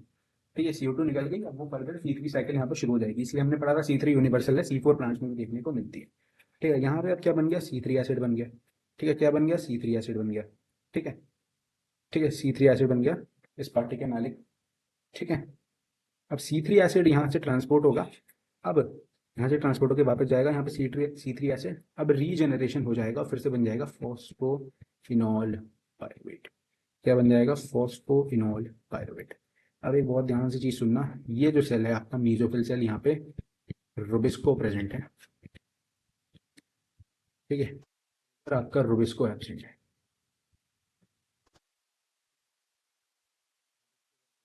रुबिस्को एब्सेंट है, रुबिस्को फिक्सेशन में काम आता है, हमने पढ़ा था भाई यहाँ पे रुबिस्को इधर काम आता है, इधर रुबिस्को एब्सेंट होता है, ये चीज पता होनी चाहिए। ठीक है, रुबिस्को का सवाल पूछा भी गया है। ठीक है, क्या लिखा है मैंने, अच्छा सॉरी सॉरी, अच्छा नहीं, यहाँ पे रुबिस्को एब्सेंट होता है, ये कौन सा है, ऊपर वाला आपका मीजोफिल है ना, हाँ उल्टा, मुझे लगा ठीक है डायग्राम ऐसे बना हुआ है ना इसी फॉर्म में, तो यहाँ पे तो रुबिस्को प्रेजेंट होगा क्यों, अभी देखते हैं, समझ लेंगे। यहाँ पे पेप्केज प्रेजेंट होता है। ठीक है, यहाँ पे पेप्केज प्रेजेंट होता है मीजोफिल सेल में। ठीक है, और यहाँ पे आपका रुबिस्को प्रेजेंट है, पेप्केज एब्सेंट है। ठीक है, रुबिस्को यहाँ पे क्यों प्रेजेंट होगा यार बंडल शीट में, क्योंकि यहाँ पे C3 साइकिल होनी है ना यार। ठीक है, मैंने थोड़ा गलत लिख दिया था, पर अब बिल्कुल मैं समझा देता हूँ, C3 साइकिल होनी है ना यहाँ पे यार, बंडल शीट सेल में C3 साइकिल होनी है, तो रुबिस्को का प्रेजेंट होना जरूरी है, क्योंकि C3 साइकिल में रुबिस्को पहले स्टेप में काम आता है, सबसे इंपॉर्टेंट स्टेप है, क्रूशल स्टेप है। ठीक है, यहाँ पे पेप्केज से, क्योंकि भाई फॉस्फोइनॉल पायरुवेट से आपका C4 एसिड बनाना है ना, तो वहां पे पेप्केज एंजाइम लगता है। ठीक है, पेप्केज एंजाइम वहां पे लगता है, तो वहां पे हमें चाहिए होता है। ठीक है, अब C4 साइकिल का पूरा समझ लेते हैं कि कहाँ पे एटीपी चाहिए क्या करें। ठीक है, अब देखो सबसे पहले कितना एटीपी क्या है, रीजनरेशन यहाँ पे हुआ, तो यहाँ पे आपका 2 एटीपी नीडेड। ठीक है, 2 एटीपी यहाँ पे आपको चाहिए, रीजनरेशन जिस स्टेप पे हुआ है। ठीक है, और यहाँ पे C3 साइकिल हुआ, तो C3 साइकिल में आपको कितना चाहिए, C3 साइकिल में आपको 3 एटीपी और 2 NADPH नीडेड यहाँ पे चाहिए भाई। ठीक है, यहाँ पे चाहिए, मतलब टोटल कितना चाहिए C4 साइकिल में, C4 साइकिल में 5 एटीपी, ऊपर 2 एटीपी थे ना, 5 एटीपी प्लस 2 NADPH चाहिए होता है, किसके लिए, फॉर 1 कार्बन। ठीक है, वो फॉर 1 कार्बन आइटम। ठीक, एक कार्बन आइटम के लिए 5 एटीपी 2 NADPH चाहिए। ठीक है, तो भाई इस अब फिर ग्लूकोज के लिए निकाल लेते हैं, तो ग्लूकोज के लिए, एक ग्लूकोज के लिए कितना, मतलब 6 कार्बन कितना चाहिए, 5 6 तो 30 एटीपी और NADPH बराबर रहते हैं, सॉरी 5 6 30 क्या है, क्या कर रहा हूँ, अच्छा हाँ सही करा ना, 5 6 30, 6 कार्बन है, 5 एटीपी एक के लिए चाहिए, 30 एटीपी चाहिए ग्लूकोज के लिए, और 12 NADPH बराबर रहते हैं। ठीक है, तो ये आपका क्या था, ये आपका था C4 पाथवे, C4। ठीक है, तो यहाँ पे ये मेजर टॉपिक था, मेजर सवाल यहाँ पे आपके कंप्लीट हो जाएंगे इससे। ठीक है, अब आगे देखते हैं। ठीक है, पहले पढ़ लेते हैं इसे। ड्राई ट्रॉपिकल रीजन में have C4 pathway, though these plants have oxaloacetic acid as their first CO2 fixation product, use their C3 pathway और Calvin cycle as the main biosynthetic pathway use करते हैं, ये हमने पढ़ लिया। In what way are they different from C3 plants, किस way में different है देख लो, ये पढ़ लेते हैं। स्पेशल टाइप की लीफ एनाटमी होती है हायर टेम्परेचर को टॉलरेट करने के लिए, फिर रिस्पॉन्स दिखाते हैं हाई लाइट इंटेंसिटीज के लिए। ठीक है, lack a process called photorespiration C2 pathway, C2 pathway ही बता देता हूँ, C2 पाथवे जो होता है ना, ये लॉस पाथवे है। ठीक है, ये लॉस प्रोसेस है। ठीक है, लॉस प्रोसेस क्यों, कैसे होता है फोटो रेस्पिरेशन, देखो फोटो रेस्पिरेशन कुछ इस तरह से होता है कि आपका सबसे पहले इसमें कुछ प्रोड्यूस ही नहीं होगा। ठीक है, ऊपर से CO कुछ नहीं, जो भी होता है प्रोड्यूस वो काम का नहीं है, और CO2 इसमें यूज होती है। ठीक है, CO2 इसमें फिक्स नहीं की जाती है, तो एक ये लॉस प्रोसेस हो गया, क्या हो गया, जब मतलब ऑक्सीजन का कंसंट्रेशन ज़्यादा है, CO2 का कंसंट्रेशन कम है, तब ऑक्सीजनेशन हो जाएगा, हमने भी एफिनेशन पढ़ी, ऑक्सीजनेशन होगा। ठीक है, तो ReOBP प्लस O2। ठीक है, इसमें क्या डालेंगे, ऑक्सीजनेज। ठीक है, ऑक्सीजनेज एंजाइम इसमें डालेंगे तो क्या बनेगा, एक तो आपका बनेगा फॉस्फोग्लिसरिक एसिड जो कि 3 कार्बन का है, प्लस बनता है इसमें फॉस्फोग्लाइकोलेट। ठीक है, जो कि 2 कार्बन का है। ठीक है, कुछ काम का नहीं है, it is a loss process, कोई no ATP and NADPH form. ठीक है, कोई ATP NADPH नहीं बन रहा है, CO2 फिक्स नहीं हो रही है, उल्टा CO2 यहाँ पे रिलीज होती है, CO2 रिलीज। ठीक है, लॉस प्रोसेस है, बेकार प्रोसेस है। ठीक है, तो ये प्रोसेस प्लांट्स नहीं करना चाहेंगे अपने अंदर तो, पर C4 प्लांट्स में ये प्रोसेस नहीं होता है, C3 में होता है। कैसे, have greater productivity in biomass. अब C4 प्लांट्स में ये प्रोसेस नहीं होता है, इसलिए वो अलग है C3 प्लांट से। ठीक है, अब देखो, the particularly large cells around the vascular bundle of C4 plants are bundle sheath cells. ठीक है, और leaves which has such anatomy, इसे हम कहते हैं क्रैंज एनाटमी। ठीक है, vascular bundles of C4 plants. ठीक है, लार्ज सेल्स होते हैं bundle sheath sales. Crans means breadth and it is a reflection of arrangement of cells. The bundle sheath cells may form several layers around the vascular bundles. They are characterized by having a large number, इनके पास chloroplast बहुत होते हैं, thick walls, impervious, अरे यार, impervious to gaseous exchange, मतलब भाई इनकी thick walls होती हैं, उसके आर पार आपका गैसेस एक्सचेंज नहीं हो सकता, और कोई इंटरसेलुलर स्पेसेस भी प्रेजेंट नहीं होते हैं। ठीक है, आर पार आपका गैसेस एक्सचेंज नहीं होता, गैसेस उसमें ट्रैक हो जाएंगी अंदर। ठीक है भाई, C4 प्लांट्स कौन से हैं, वैसे ये ध्यान रखना है, मेज और सॉर्गम। ठीक है, ये C4 प्लांट है। ठीक है, शुगर केन भी होता है। ठीक है, C4 आपका शुगर केन होता है। तो ऑब्जर्व क्रैंस एनाटॉमी डिस्ट्रीब्यूशन, अब मैं एक सेक्शन कट करके देख लिया म्यूकोफिल सेल्स का। ठीक है, अब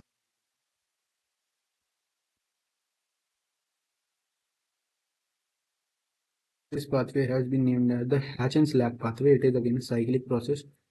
Primary CO2 acceptor is 3 carbon molecule phosphoenol pyruvate and is present in the mesophyll cell. The enzyme responsible for fixation is PEP carboxylase या PEPcase. ये पढ़ लिया हमने। ठीक है, PEPcase चाहिए होता है, mesophyll cell में present होता है। It is important to register that mesophyll cell lack Rubisco enzyme C4 acid oxaloacetic is formed in the mesophyll cells. mesophyll cell में बन जाता है oxaloacetic acid C4 acid. Then it forms 4 carbon compound like malic acid or aspartic acid in the mesophyll cell itself. ठीक है, malic acid aspartic acid C4 acid होता है। ठीक है, आपका बन जाता है इसी में ही मेसोफिल सेल्स में, which are transported to bundle sheath cells, फिर उसे बंडल शीथ सेल्स में ट्रांसफर कर जाता है, जो CO2 लेके जाता है ना, वो आपका acid. In bundle sheath cells the C4 acids are broken down to release CO2 और 3 कार्बन मॉलिक्यूल बन जाता है। 3 carbon molecule is transported back to mesophyll cell where it is converted to PEP again। ठीक है, फिर से PEP बन जाएगा, thus completing the cycle regeneration हो गया। CO2 released in bundle sheath cells enter C3 cycle। जो CO2 रिलीज हुई थी बंडल शीथ सेल में, वो C3 साइकिल केबिन पाथवे में एंटर करी। सारे प्लांट्स में कॉमन है, मतलब यूनिवर्सल पाथवे में वो CO2 एंटर कर देते हैं। Bundle sheath cells are rich in enzyme ribulose bis phosphate carboxylase oxygenase, मतलब रुबिस्को रिच होते हैं बंडल शीथ सेल्स, और पेपकेज इनमें प्रेजेंट नहीं होता। The basic pathway result in the formation of sugars Calvin pathways most is common to C3 and C4 plants. ठीक है, दोनों में होता है यार ये बात। ठीक है, फोटो रेस्पिरेशन ऊपर बता दिया था। Let us try to understand one more process. Photorespiration तो बड़ा दे रखा है क्या, कोई बात नहीं, पढ़ लेते हैं इसको भी। Photo respiration. Let us try to understand one more process that create an important difference between C3 and C4 plant, photo respiration। ठीक है, RUBP कंबाइन हो रहा है CO2 से, 2 मॉलिक्यूल बना रहा है of PGA 3 phosphoglyceric acid, that is catalysed by RuBisCO. ये इसकी रिएक्शन थी। ठीक है, फॉस्फोग्लाइकोलेट भी बनता है। मोस्ट अबंडेंट एंजाइम होता है रुबिस्को वर्ल्ड में। ठीक है, कैन बाइंड टू, दोनों से बाइंड कर सकता है। ठीक है, तो भाई मच ग्रेटर एफिनिटी होती है CO2 की, और ठीक है, जब CO2 O2 नियरली इक्वल होते हैं। ये सब हमने देख लिया है। Imagine what would happen if there is no so. ठीक है, C3 plants some oxygen does bind to rubisco, hence CO2 fixation decrease हो जाता है C3 प्लांट में, क्योंकि कुछ ऑक्सीजन बाइंड कर जाती है यार रुबिस्को से। RUBP instead of being converted to 2 molecules of PGA, यहाँ पे जो RUBP है वो आपका 2 molecules of PGA में कन्वर्ट नहीं होता है, बजाय ऑक्सीजन जब होती है ना, oxygen to form 1 molecule of phosphoglycerate. ठीक है, एंड फॉस्फोग्लाइकोलेट, मतलब 1 मॉलिक्यूल आपका PGA का बनाएगा और एक और आपका फॉस्फोग्लाइकोलेट 2 कार्बन का बना लेगा। इन पाथवे से फोटो रेस्पिरेशन कहते हैं। इन फोटो रेस्पिरेटरी पाथ से कोई सिंथेसिस नहीं होता है शुगर का, ना ही एटीपी का, ठीक है, और रिलीज हो जाता है CO2 का with the utilisation of ATP, ठीक है, एटीपी यूटिलाइजेशन से आपका CO2 रिलीज हो जाएगा। फोटो रेस्पिरेटरी पाथवे में कोई सिंथेसिस नहीं होता एटीपी एंड एडीपीएच का। Biological function of photo respiration अभी तक पता नहीं चल पाया है, ठीक है। अब देखो C4 प्लांट्स में फोटो रेस्पिरेशन जो होता है वो नहीं होता है, ठीक है, C4 प्लांट में फोटो रेस्पिरेशन प्रोसेस नहीं होता है, ठीक है, डज नॉट अगर this is because they have a mechanism that increase the concentration of CO2 at the enzyme site. कैसे मैकेनिज्म भाई, वो देखो क्या करता है। This takes place when C4 acid from the mesophyll cell is broken down into bundle C cell to release CO2। CO2 release होती है भाई, ठीक है। अब आगे क्या होगा, बंडल सी सेल में CO2 रिलीज हो गई C4 एसिड का ब्रेकडाउन कार्बोक्सिलेशन करने के बाद। This result in increasing intercellular concentration of CO2, ठीक है। In turn this ensures that Rubisco function as carboxylase minimizing the oxygenase activity। तो ये कहता है भाई कि इस वजह से वहाँ पे CO2 ट्रैप है उधर ही सेल में, CO2 का कंसंट्रेशन अच्छा खासा है, इस वजह से Rubisco फंक्शन करेगा एज कार्बोक्सिलेज, जिससे ऑक्सीजनेज एक्टिविटी मिनिमाइज हो जाती है, ठीक है। तो इस वजह से C4 प्लांट्स में फोटो रेस्पिरेशन नहीं होता है, ठीक है। इसी वजह से फोटो रेस्पिरेशन ना होने की वजह से प्रोडक्टिविटी और यील्ड बेटर होती है C4 प्लांट्स की। In these plant show tolerance to high temperature पे भी ये सर्वाइव कर सकते हैं, ठीक है। देखते हैं ये क्या दिया हुआ है, ठीक है। तो ये वही पूरा जितना पड़ा है उसकी पूरी एक टेबल दे रखी है, ठीक है। इसमें कुछ अलग, ये ऑप्टिमम टेम्परेचर, ये C3 का लिखा हुआ है। C3 प्लांट का ऑप्टिमम टेम्परेचर होता है आपका 20 से 25 डिग्री सेल्सियस, और C4 आपके 30 से 40 डिग्री सेल्सियस तक जा सकते हैं, ठीक है। एग्जाम्पल आपके C3 के टोमेटो, पपाया, और आपके इसके हो गए मेज, सोरगम, शुगर केन, ठीक है।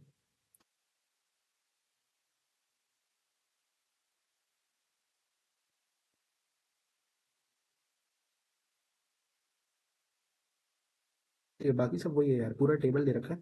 इसे आप पढ़ना चाहो तो एक बार तो उससे पढ़ सकते हो, ठीक है।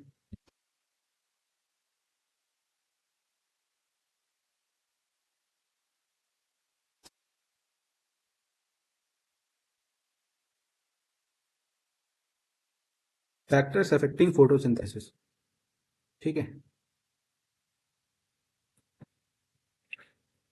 Rate of photosynthesis is very important, determining the yield of plant nutrient. Photosynthesis is under the influence of several factors, both internal, plant, and external. Plant factors include the number, size, age, and orientation of leaves, mesophyll cells and chloroplasts, internal CO2 concentration and amount of chlorophyll। ठीक है, plant भाई किस factor, कौन से factor पे photosynthesis depend करता है। सबसे पहले इंटरनल एक्सटर्नल दोनों फैक्टर्स पे। इंटरनल, ठीक है, प्लांट फैक्टर्स में कौन से आ जाते हैं, number, size, age, orientation of leaves, mesophyll cells, chloroplast, internal concentration of CO2, amount of chlorophyll, ठीक है। इंटरनल फैक्टर्स होते हैं डिपेंडेंट होते हैं जेनेटिक प्रीडिस्पोजिशन पे और ग्रोथ ऑफ द प्लांट पे। भाई क्या क्या है देखो, नंबर, नंबर ऑफ लीव्स हो गया, ठीक है। ओरिएंटेशन, भाई लीव्स कैसी है, ऐसे टेढ़ी है या सीधी हो रखी है, लाइट की तरफ फेस कर रखा है वो, भाई ओल्ड प्लांट है, ये यंग है, या भाई अडल्ट है पूरा, ठीक है। अडल्ट प्लांट की अच्छा होगा भाई, प्रोडक्शन फोटोसिंथेसिस अच्छा कर पाएगा। साइज बड़ा है भाई, अच्छा करेगा, ठीक है। क्लोरोप्लास्ट जो जितने ज़्यादा होंगे। इंटरनल CO2 कंसनट्रेशन कैसी है, C4 C3 की कम होगी देन C4, ठीक है। अमाउंट ऑफ क्लोरोफिल, ज़्यादा क्लोरोफिल प्रेजेंट है। इंटरनल फैक्टर जेनेटिक प्रेडिस्पोजिशन पे, मतलब जेनेटिक्स कैसी है उस पर डिपेंड करते हैं प्लांट्स की। एक्सटर्नल फैक्टर्स में सनलाइट आ गया, temperature, CO2 concentration and water. Plant photosynthesis, these factors simultaneously affect its rate, okay? Hence, though several factors interact and simultaneously affect photosynthesis or CO2 fixation, usually one factor is a major cause, or this is one that limits the rate, ठीक है। Hence, at any point the rate will be determined by factor available at suboptimal level plus। यहाँ पर ब्लैकमैन्स law of radiation आ रहा है, ठीक है। वो ये कह रहा है कि भाई एक लिमिटिंग फैक्टर होता है, जैसे हमने केमिस्ट्री में भी होता है ना एक लिमिटिंग रिएजेंट, ठीक है, उसी पे डिपेंड करता है भाई। ये लिमिटिंग फैक्टर वाली बात वही है, ठीक है। मतलब जो चीज़, मान लो टेम्परेचर अच्छा है, ठीक है, सनलाइट भी अच्छी आ रही है, ठीक है, सनलाइट भी अच्छी है, ठीक है। CO2 कंसनट्रेशन आपकी कम है, ये अच्छी है, ये अच्छी है, पानी भी अच्छा आता है, CO2 कंसनट्रेशन कम है, अच्छा फोटोसिंथेसिस होगा या नहीं होगा वो इस पर डिपेंड करेगा, ठीक है। मान लो ये भी कम है, सनलाइट भी कम आ रही है, पर CO2 कंसनट्रेशन ज़्यादा कम है, तो किस पे डिपेंड करेगा, CO2 कंसनट्रेशन पे डिपेंड करेगा, ना कि सनलाइट पे, ठीक है। ये लिमिटिंग फैक्टर हो गया ना, ये लिमिटिंग फैक्टर हो गया, ठीक है। अब देखते हैं ये एक बार पढ़ लें, वाला भी देख लेते हैं। पानी का भाई उसमें क्या होगा, पानी कम होता है तो लीव्स कर्ल कर जाती हैं, ठीक है। ये सब पानी कम होने से होता है। Several factor affect any biochemical process, ठीक है। Blackman's law of limiting factor comes into effect. If a chemical process is affected by more than one factor, then its rate will be determined by factor which is nearest its minimal value, limiting. It is the factor which directly affects the process if its quantity is changed. मतलब यहाँ पे limiting factor है, मतलब जिसकी minimal value होगी वो limiting factor होगा, वो डायरेक्टली अफेक्ट करेगा भाई रेट को आपके फोटोसिंथेसिस के, ठीक है। यही कह रहा था ब्लैकमैन्स लॉ, ठीक है। जैसे यहाँ पे एक एग्जांपल है, despite the presence of a green leaf and optimal light and CO2 condition the plant में नॉट फोटोसिंथेसाइज इफ टेम्परेचर बहुत कम है, से सब कुछ अच्छा है बट टेम्परेचर कम है तो अच्छा फोटोसिंथेसिस नहीं कर पाएगा, वो फोटोसिंथेसिस पूरा नहीं कर पाएगा, ठीक है। This leave if given optimal temperature तभी फोटोसिंथेसिस स्टार्ट होगा, ठीक है। अब एक बार ये देख लेते हैं, लाइट वाला टॉपिक देख लेते हैं ये कैसे अफेक्ट करता है, और फिर आपका कार्बन डाइऑक्साइड कंसंट्रेशन और टेम्परेचर की बात करके इस चैप्टर को रैप अप करते हैं, ठीक है। ये अब कह रहा है कि भाई, ठीक है, intensity and duration of exposure to light, duration of exposure to light discussing there is no linear relationship between incident light and CO2 fixation rates at low light intensities. At higher intensities, gradually the rate does not show further increase as the factor become limiting, ठीक है। What interesting note है, light saturation occurs at 10% of the full sunlight, ठीक है। वैसे तो 1% पे भी हो जाता है, अगर भाई प्लांट ने जो सनलाइट आ रही है उसका 1% भी ले लिया, पर यहाँ पे वो अच्छा होता है, पर यहाँ पे 10% बोल रखा है, लाइट सैचुरेशन 10% हो जाएगा। Hence except for plants in shade dense forest, hence except भाई प्लांट शेड में जो है डेंस फॉरेस्ट में light rarely a limiting factor होता है, ठीक है। लाइट जो है वो रेयरली एक लिमिटिंग फैक्टर है भाई, सूरज है भाई, बहुत लाइट आ रही है, ठीक है। बट जो प्लांट शेड में है या डेंस फॉरेस्ट में है उनके लिए वो एक लिमिटिंग फैक्टर हो सकता है, पर वैसे रेयर होता है। क्या होता है, लाइट का जो कर बता रखा है ये क्या है, रेट ऑफ फोटोसिंथेसिस यहाँ दे रखा है, लाइट इंटेंसिटी याद रखी है। अब ये रेट ये बता क्या रहा है देखो, ठीक है। अब इस अब यहाँ पे जाके इस पॉइंट पे जाके ये सैचुरेशन हो गई है, ठीक है। कोई लीनियर रिलेशनशिप तो नहीं है भाई लाइट और CO2 फिक्सेशन में, लो लाइट इंटेंसिटीज पे, ठीक है। Higher intensities gradually rate does not show further increase, भाई देखो इस पॉइंट पे आ गया, ठीक है। यहाँ से आपका चला चला चला चला, ठीक है। अब ये थोड़ा सा ग्रोथ फेज आया और यहाँ पे इस पॉइंट पे सैचुरेट हो गया, ठीक है। तो इस पॉइंट पे सैचुरेट होने के बाद ये कह क्या रहा है ग्राफ, सबसे पहले ये वाला जो पॉइंट है यहाँ पे क्या रेट जो है वो क्या डायरेक्टली प्रोपोर्शनल है इंटेंसिटी के, ठीक है। इंटेंसिटी के मतलब यहाँ पे लिमिटिंग है, ठीक है। लाइट की बात हो रही है, लिमिटिंग, ठीक है। ठीक, अब इस यहाँ से यहाँ तक, यहाँ से यहाँ तक जो है, इधर से इधर तक जो आ गया, rate is not affected by intensity, मतलब इस इतने पॉइंट में इट इज नॉट लिमिटिंग, ठीक है। इट इज नॉट लिमिटिंग मतलब अफेक्ट नहीं हो रहा भाई इंटेंसिटी से, ठीक है। पर अगर बहुत ज़्यादा इंटेंसिटी की लाइट भी आप डाल दोगे ना तो क्या हो जाएगा, ये गिर जाएगा, मतलब यहाँ पे रेट कम हो गया, क्या हो गया, फोटो ऑक्सीडेटिव डैमेज हो गया, क्या हो गया, फोटो ऑक्सीडेटिव डैमेज हो गया, ठीक है। फोटो ऑक्सीडेटिव डैमेज हो गया, यहाँ पे फोटो ऑक्सीडेशन यहाँ पे हो गया, ठीक है। कौन सी क्वालिटी की लाइट चाहिए होती है, पार चाहिए होती है, फोटोसिंथेटिकली एक्टिव रेडिएशन 400 से 700 नैनोमीटर, ठीक है। और ड्यूरेशन इम्पैक्ट नहीं करता है रेट, ठीक है। ये आपकी चाहिए होती है, ठीक है। Incident light beyond decrease in photosynthesis, ठीक है। पार चाहिए होती है फोटोसिंथेटिकली एक्टिव रेडिएशन, ठीक है। कार्बन डाइऑक्साइड कंसंट्रेशन वाला पार्ट देख लेते हैं। Carbon dioxide major limiting factor हो सकता है, सबसे ज़्यादा लिमिटिंग फैक्टर यही होता है फोटोसिंथेसिस के लिए। कंसंट्रेशन कार्बन डाइऑक्साइड की लो होती है टेम्परेचर में 0.03 से 0.04% तक होती है। Increase in concentration up to 5%, पाँच सॉरी पाँच नहीं 0.05% तक कंसंट्रेशन बढ़ गई, ठीक है। अगर इसकी CO2 की increase in CO2 fixation rate, मतलब इतनी कंसंट्रेशन बढ़ गई अगर CO2 की तो CO2 फिक्सेशन रेट बढ़ जाता है। Beyond this level can become damaging over longer periods, ठीक है। बेकार है भाई, अगर कंसंट्रेशन कम है तो भाई वहाँ पे दिक्कत करेगा, लिमिटिंग फैक्टर बन जाएगा। C3 and C4 plant respond differently to CO2 concentration at low light concentration, neither group respond to high CO2 conditions, ठीक है। अच्छा, हाई लाइट इंटेंसिटीज हैं, मतलब भाई लो लाइट कंडीशंस हैं, मतलब वहाँ पे लाइट लिमिटिंग फैक्टर बन रहा है ना, अब यहाँ पे हाई लाइट इंटेंसिटीज हैं, तो C3 C4 plant show increase in rates of photosynthesis. What is important भाई, यहाँ पे इस पैराग्राफ से याद करने वाली चीज ये है भाई, C4 प्लांट दिखाते हैं सैचुरेशन 360 माइक्रो, ठीक है, 360 यहाँ पे ppm, ठीक है, 300 ppm होता है 360 आपका, ये तो ये, और ये तो ppm, ठीक है। और C3 plants respond to increase CO2 concentration कितने पे देखने को, 450 पे देखने को मिल जाती है, ठीक है, 450 पे हमें देखने को मिल जाती है। सैचुरेशन आपकी C3 बताया, C4 का 360 होता है और C3 का होता है 450, ठीक है, क्योंकि भाई आपका जो C4 प्लांट्स हैं उनको कम CO2 चाहिए होती है ना, क्योंकि वो स्टोर भी करके रख लेते हैं, ठीक है, तो इसलिए उनका सैचुरेशन तो 360 पे जाता है, C3 का होता है 450, ठीक है।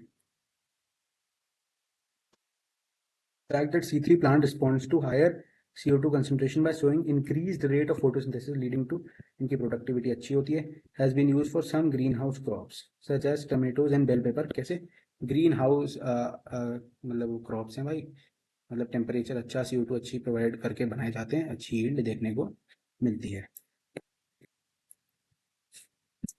टेम्परेचर पे देख लेते हैं, वाटर देख लेते हैं। Dark reaction being enzymatic are temperature controlled, though light reaction are also temperature sensitive, affected to much lesser extent, ठीक है।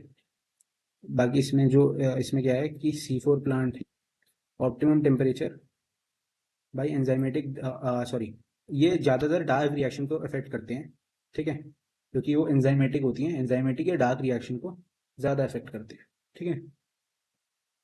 C4 plant respond to higher temperature and show higher rate of photosynthesis while C3 plant have much lower temperature optimum, ठीक है, तो C4 plant का optimum temperature high होता है, ठीक है, मतलब कितना था आपका 35 से 40, और C3 का आपका 20 से 25 हो गया, ठीक है, ठीक है, इतना आपका जनरली होता है, जो कि कहाँ लिखा है, ठीक है, जो कि इधर कहीं मैंने इधर कहीं टेबल में लिखा हुआ था ना, 30 से 40 है और इसका 20 से 25 है, वही है, ठीक है।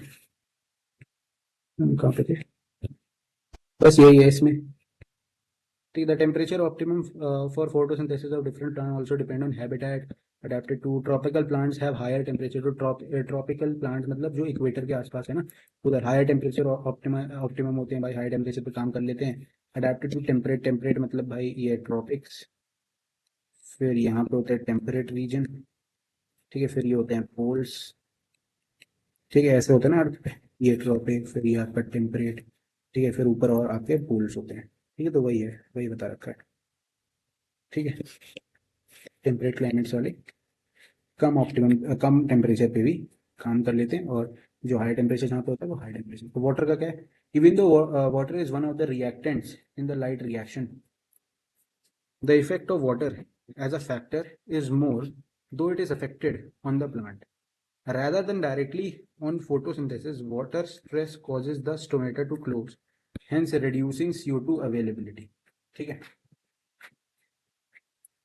Besides, water stress also means leaves wilt, मतलब भाई curl inside, thus reducing the surface area और leaves and metabolic activity को भी reduce करता है, indirectly photosynthesis को affect कर रहा है water, ठीक है। तो ये था भाई photosynthesis on flowering plants, sorry हाँ